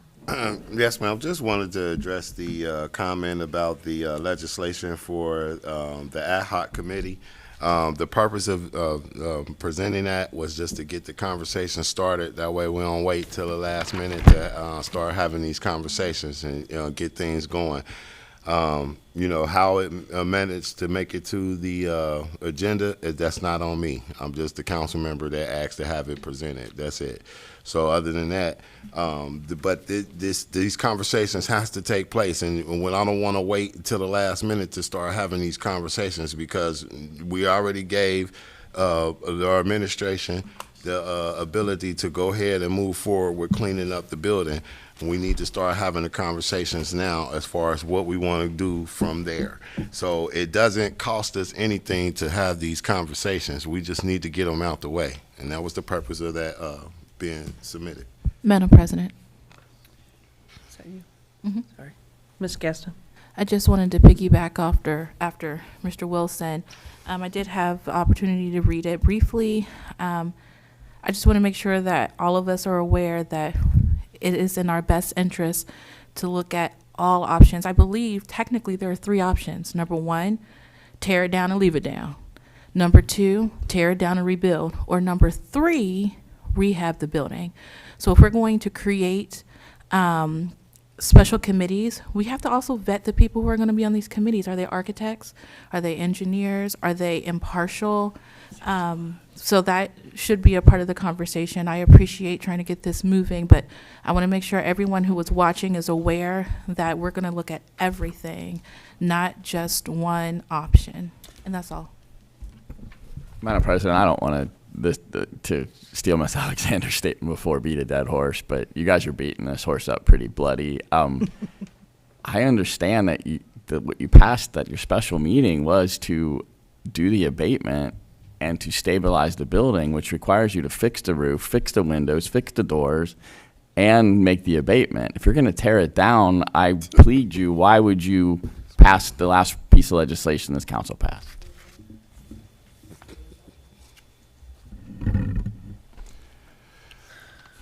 So I guess I'm confused then, because I thought that, and I wasn't at that meeting and I haven't seen any amendments, but I thought it was just to abate the mold and asbestos. You can't abate the mold and the asbestos because the roof is still leaking. So you're going to spend that money and you're going to get that out of there, and it's going to rain or it's going to snow and the mold and it's going to come right back. I've been saying that since day one. That's why I didn't understand why we were abating the mold. So it actually says to also stabilize the building, which would require you to fix the roof and the windows and the doors. That sounds like some dirty pool.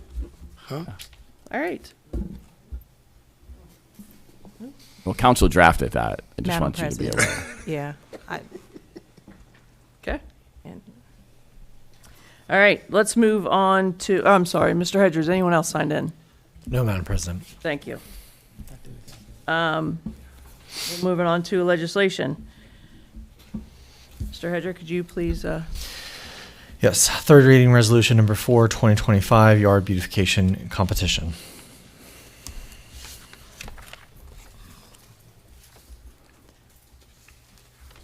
I'd like to make a motion to adopt Resolution 4, 2025.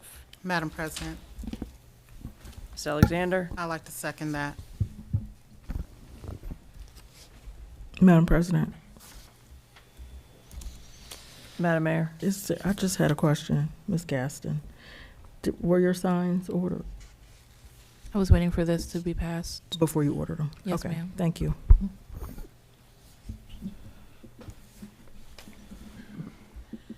Mr. Hedger, I have a motion on the floor by Ms. Zorb and a second by Ms. Alexander to adopt Resolution 4, 2025. Could you please call the roll?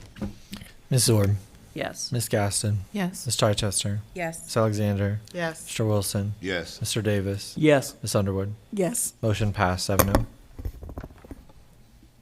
Thank you. Third reading resolution number 5, 2025, a resolution to approve the City of North College Hill Comprehensive Plan. Madam President, Ms. Chichester? I make a motion that we adopt Resolution 525. Madam President. Madam President. Or Mr. Davis? Wilson. I'll be him. I said Madam President before he got it out. I yield. I got it, my brother. Wow. All right, Mr. Wilson? I would like to second. This motion is unlocked. Tag, you read. Wow. All right, I thought I was running the meeting, guess not. Madam President, Yes. I know you haven't just called for discussion, but I just wanted to make sure I have a question for my colleagues about this particular resolution. What does this mean exactly? Like, what are we, So- what does it mean? Madam President, Mr. Wilson? to my knowledge, what this means is now that we have this plan, if we adopt it and it's in place, it now gives North College Hill an ideal of the direction that we would like to take our city into in the future. Madam President. So, let me give it a shot. Ms. Underwood, it's basically a 30,000 foot view for the city to move forward with plans. Everything in the comprehensive plan does not have to be done. Everything, well, I will say most everything in there would take additional legislation to do anyhow. So it's just kind of like a guide with a few guardrails on it. Okay. Ms. Gaston? You answered. Yeah. All right, do we have any other discussion? Mr. Hedger, I have a motion on the floor from Ms. Chichester, a second from Mr. Wilson to adopt Resolution 5, 2025. Could you please call the roll? Ms. Zorb, Yes. Ms. Gaston, Yes. Ms. Chichester, Yes. Ms. Alexander, Yes. Mr. Wilson, Yes. Mr. Davis, Yes. Ms. Underwood. No. Motion passed 6-1.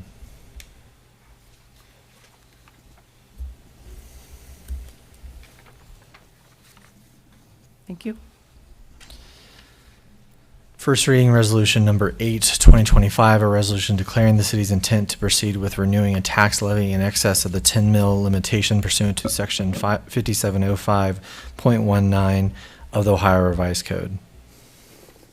Madam President, Ms. Chichester? I make a motion, we suspend the second and third reading on this.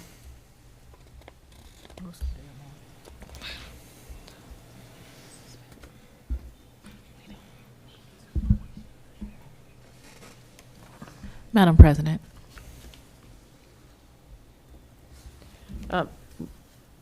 Ms. Gaston? I second. I have a motion on the floor from Ms. Chichester and a second from Ms. Gaston to suspend, did you say second and third? Second and third readings on Resolution 8, 2025. Is there any discussion? Madam President, Madam President, Ms. Alexander? is this of like time is of the essence? Madam President, Yes, Ms. Alexander, Ms. Dukestein. I think Ms. Underwood was next, but I'll go after her to answer Ms. Alexander's question. Ms. Underwood?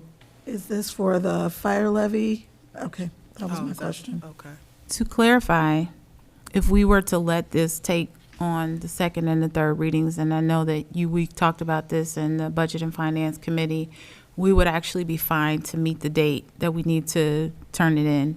However, we can't get the numbers that we need to retrieve from Hamilton County without this intent. So we want to advertise and give the citizens time enough to digest what this is going to look like. So that is the reason for wanting to suspend the second and third readings. We're not out of time in terms of getting it on the ballot in November, but we want to give the citizens as much time to digest what this looks like as possible. So it is an effort to fill the community and city with information.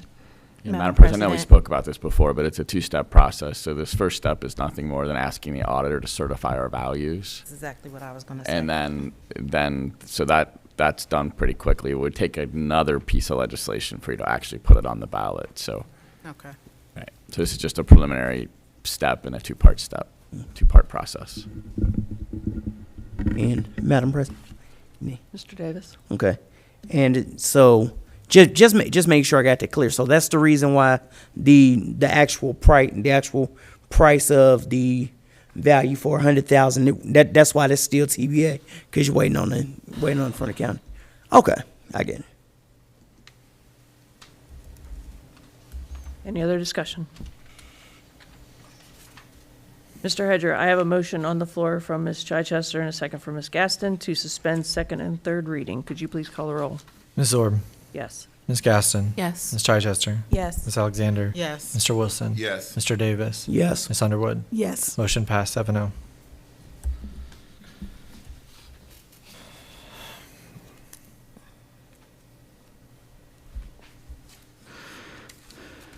Mr. Hedger? No, I didn't mean to say that. I'd like to make a motion, sorry, I'm used to calling your name. I'd like to make a motion to adopt Resolution 8, 2025. Madam President, Mr. Wilson? I'd like to second.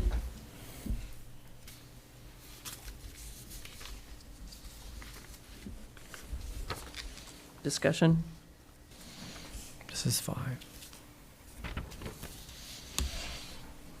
Hearing none. Mr. Hedger, I have a motion on the floor from Ms. Zorb and a second from Mr. Wilson to adopt Resolution 8, 2025. Could you please call the roll? Ms. Orb, Yes. Ms. Gaston, Yes. Ms. Chichester, Yes. Ms. Alexander, Yes. Mr. Wilson, Yes. Mr. Davis, Yes. Ms. Underwood. yes, Motion passed 7-0.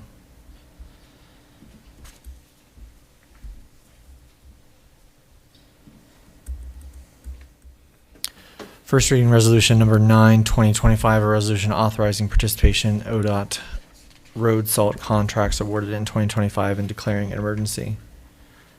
Madam President, Ms. Chichester? I'd like to make a motion that we suspend the second and third reading on this one. Madam President, Mr. Wilson? I'll second.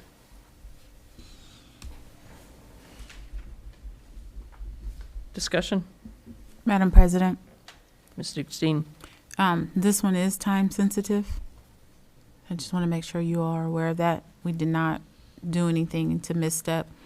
The state just released in this timing, so we have to move quickly.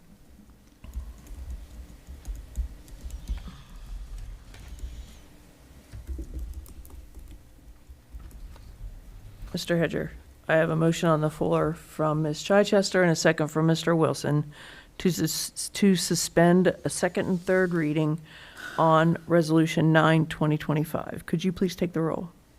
Ms. Zorb, Yes. Ms. Gaston, Yes. Ms. Chichester, Yes. Ms. Alexander, Yes. Mr. Wilson, Yes. Mr. Davis, Yes. Ms. Underwood. yes, Motion passed 7-0. Madam President, Ms. Chichester? I'd like to make a motion that we adopt Resolution 925. Madam President, Mr. Wilson? I'll second.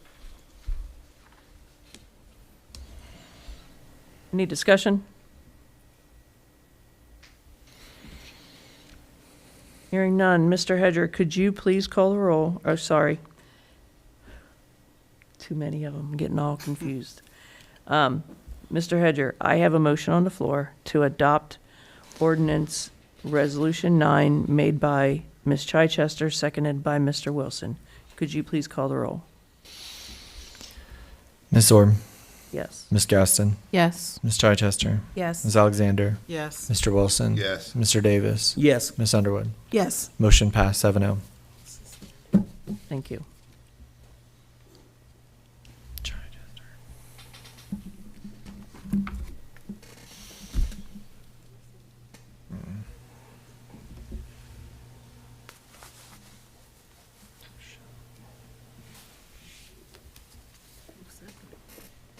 Mr. Wilson, yeah.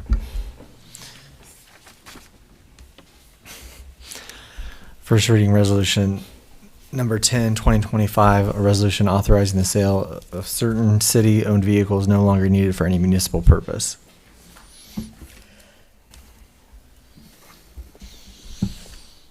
Madam President, Ms. Chichester? can I ask a question? Or are we not there for this? Absolutely. Is this one needed to move swiftly too, if I remember from Budget and Finance? Madam them. President, Ms. Stokestein?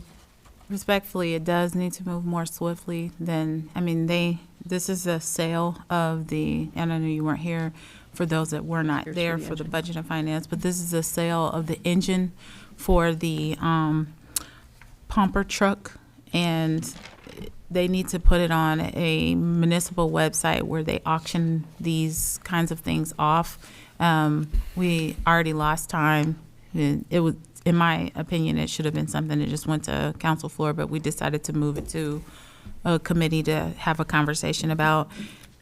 Is it time sensitive in the sense that we have a time deadline? No, but it's definitely something that we need to get out of our inventory, get off of our insurance and move on. So it would be a good thing if we could get it done.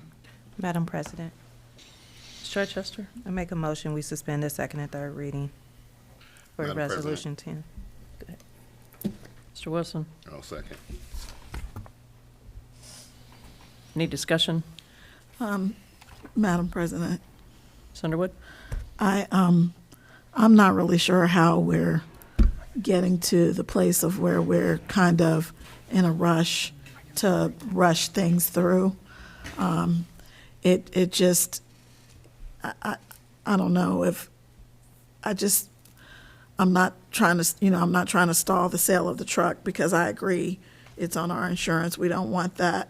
However, there's got to be a way. We're having 2 meetings a month plus a committee meeting. There's got to be a way to be more efficient with this kind of information or these kinds of issues. That's all. I'm not trying to start Madam President. another horse, and I don't want to beat another dead horse. I just want us to be, I want us to be more efficient. Madam Madam President. President. Oh, Actually, I have a comment to make first. I know, and I was at the finance meeting for this, and I thought we discussed, were we going to put this money back into the fire department? And has the fire department been taken into, has their opinion been taken into consideration? Yes, Madam President, yes, their opinion has been taken in consideration. We talked about it. This is a city-owned truck. It should naturally go back. The city purchased it. The fire department did not purchase it, but we're naturally putting it back. But I talked to Chief Blackie about where, if he had any desire, and he didn't have any buy-in on where he wanted it to go particularly. The other thing is, in terms of this piece of legislation, I received this probably at the end of March, beginning of April, I asked for it to go over to council. Mr. Graver decided to put it in Budget and Finance Committee. And then this was the first opportunity to have it moved over to council floor. So, pretty quickly, the process has been efficient. As soon as,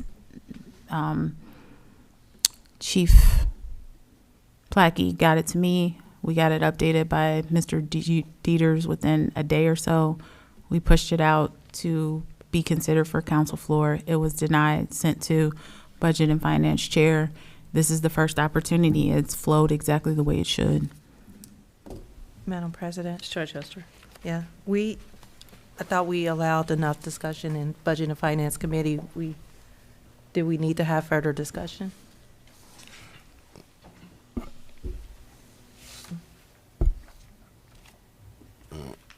That's what I'm asking for. Well, Madam President, Mr. Wilson? no, so I'm just gonna say, I mean, it's the sale of an engine. It's not much to it, as long as the city administration make sure that we don't rip ourselves off selling it. I think, you know, it isn't, all we need to do is just give them permission to sell it. And that's what they're asking for here, is a permission to sell it. Madam President, Ms. Alexander? I agree with Ms. Underwood. It has to be a more efficient way, because it seems like, I don't know if this is just this particular meeting, but this is the most that I've ever seen us skip. And yeah, you know, I don't think it's the issue of us, you know, selling the engine. Yeah, we're going to sell the engine, but I think it's just the, you know, the process of, you know, one after another, we're skipping it. And I remember we had an issue with this last year, and I believe Ms. Dukes-Dean even brought it up, saying, hey, we don't want to be starting to get comfortable skipping, you know, our process. And like I said, I don't know if this is just a one-off, but this is, you know, before Ms. Underwood said it, you know, she was, you know, that was exactly how I'm feeling. And as I'm looking at the next one, I'm already thinking, okay, are we about to skip that one, you know, too? And, you know, is there a need? Madam And President. I understand about the insurance and yeah, I just, Madam President. I'm done, yeah. Madam President, Ms. Gaston? and this is for Ms. Dukestein, do we have to pass it? What is the deadline for this? As stated, I'll address two things. One is Ms. Alexander's comment. There will be times throughout the calendar year where we have a buildup. For example, I know that this primarily, although we made a pit stop at this one and selling the pumper truck, you're addressing the fact that there were lots of pieces of legislation that we needed to move through quickly. And so, as stated on the SALT contract, we didn't do anything to impede that process. That was something that the state released, and when we figured it out that they had released the opportunity to bid, we had to move on that quickly. In my 4-year history of council, there have been times when we needed to push multiple pieces of legislation through, and this is just one of those meetings, one of those times. I never want council to feel uncomfortable about pushing legislation through too quickly as it pertains to this particular pumper truck. You don't have to push it through.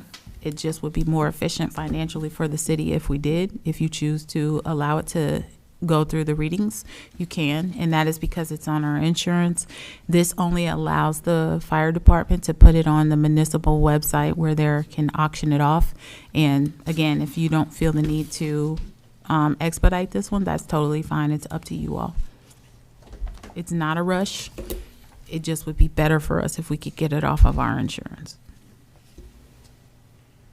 So it's up to Any you further all. discussion? Nope. All right, Mr. Hedger, I have a motion on the floor from Ms. Chichester and a second by Mr. Wilson to suspend the second and third readings on Resolution 10, 2025. Could you please call the roll? Ms. Orb, Yes. Ms. Gaston. Yes. Ms. Chichester. Yes. Ms. Alexander. Yes. Mr. Wilson. Yes. Mr. Davis. Yes. Ms. Underwood. Yes. Motion passed 7-0. Madam President, Ms. Chichester. make a motion, we adopt resolution number 1025. Madam President, Mr. Wilson. I'll second.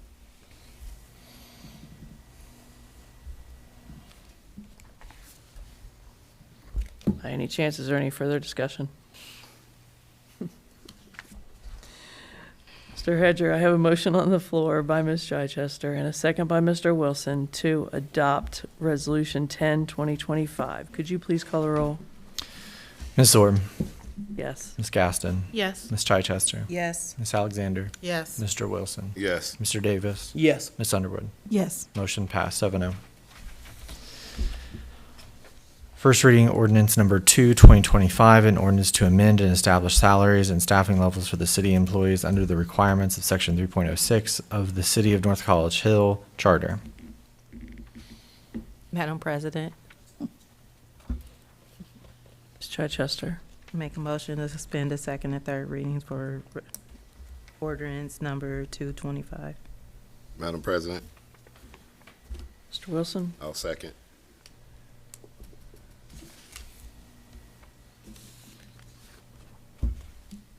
Discussion?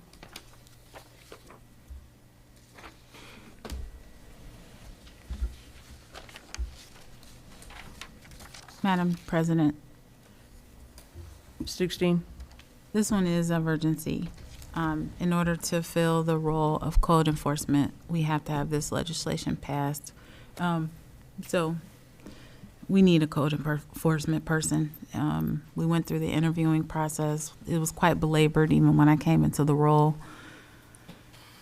And this role wasn't previously on the salary ordinance, so it had to be added.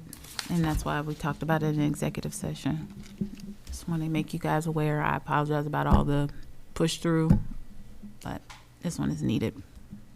Isn't this for, I'm sorry, Madam President, Ms. Chichester. isn't it 3 rows on this?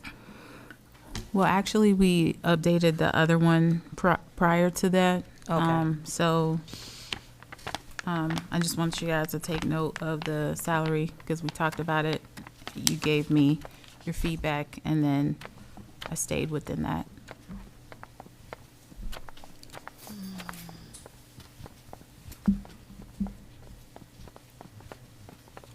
Any further discussion? Mr. Hedger, I have a motion on the floor for Ms. Chichester, a second for Mr. Wilson to suspend second and third reading of Ordinance 2, 2025. Could you please call the roll? Ms. Zorb. Yes. Ms. Gaston. Yes. Ms. Chichester. Yes. Ms. Alexander. Yes. Mr. Wilson. Yes. Mr. Davis. Yes. Ms. Underwood. Yes. Motion passed 7-0. Madam President, Ms. Chichester. make a motion, we adopt ordinance number 225. Madam President, Mr. Wilson. I'll second.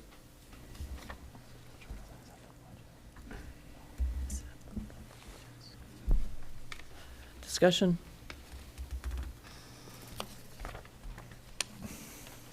Mr. Hedger, I have a motion on the floor for Ms. Chichester and a second from Mr. Wilson to adopt Ordinance 2, 2025. Could you please call the roll? Ms. Zorb. Yes. Ms. Gaston. Yes. Ms. Chichester. Yes. Ms. Alexander. Yes. Mr. Wilson. Yes. Mr. Davis. Yes. Ms. Underwood. Yes. Motion passed 7-0.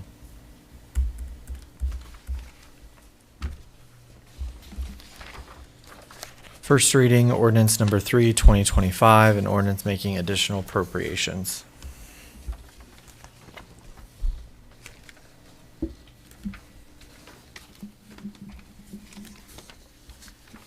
As a point of discussion, my Exhibit A is blank.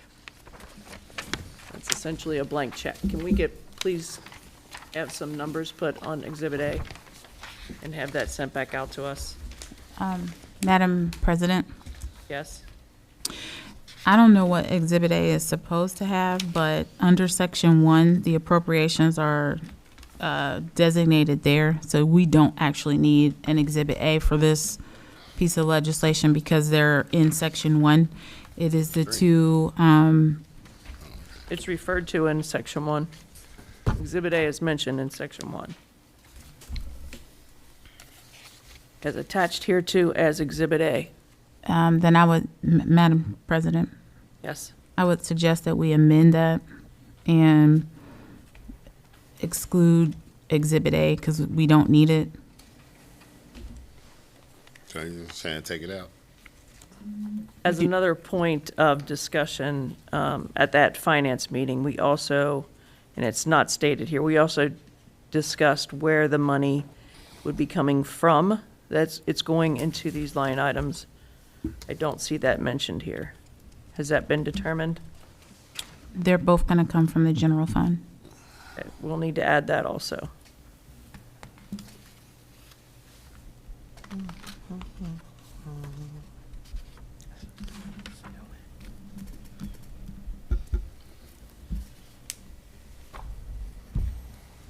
All right, are there any further remarks from the audience as it pertains to legislation?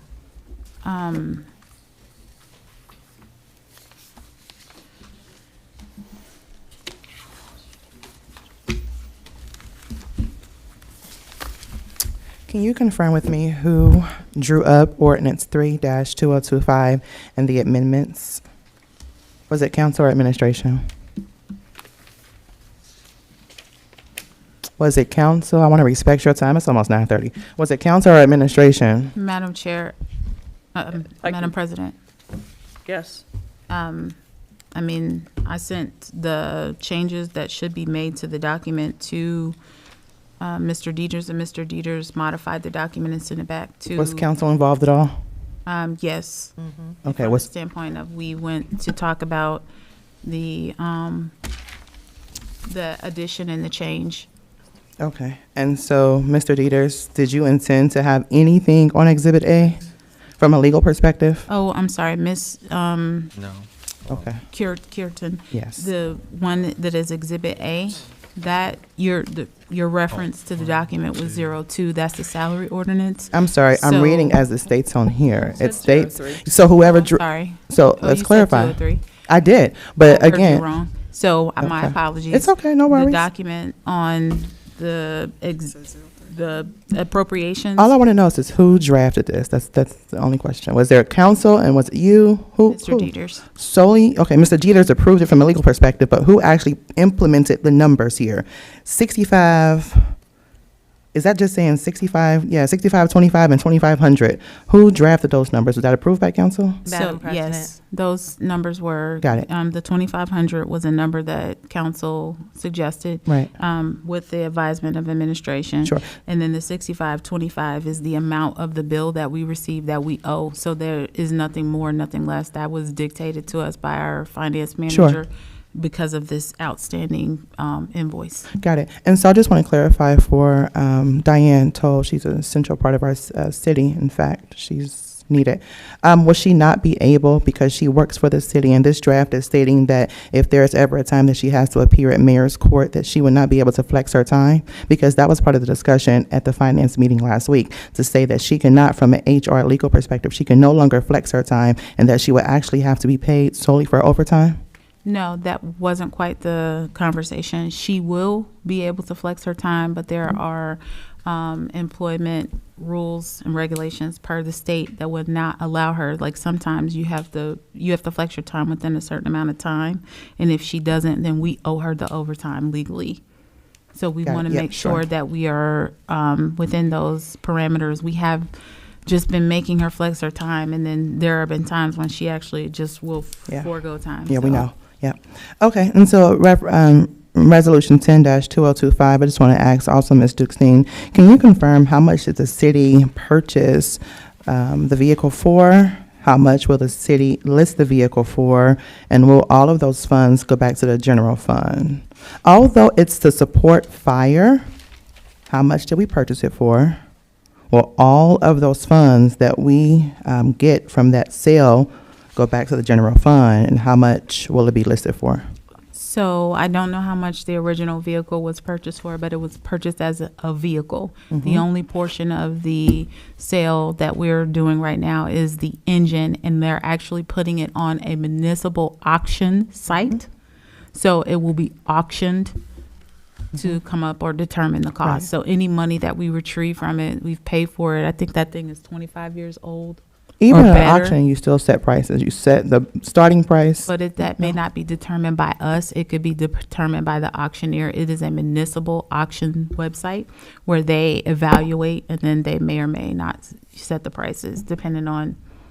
Right. We don't have a particular value that we're trying to gain. I do remember that Chief Plackey said that he was thinking it would sell for around $15,000. 15,000. And so that brings me to my final question. Do you know what year it was purchased? It was it's 20 or 25 years old. And it So still holds value of 15,000. the engine Yeah. can be used for parts. And you're stating that even though it was used by fire, you're also stating that it was purchased by the city at that time, that it will not go back to fire. It will go to the general fund. Is that correct? Yes. Okay. Thank you.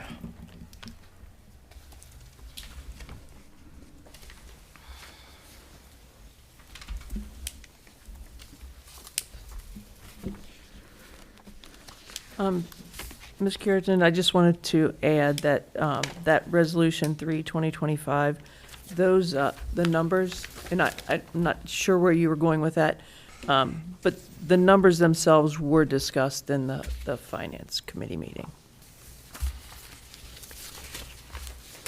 All right. Do we have any old business? I do have a question. Ms. Gaston? And I hate to beat a dead horse. I know it's real bloody. I'm sorry. That horse is in trouble. It's very bloody. Don't get no blood on you. Hanging on for life support.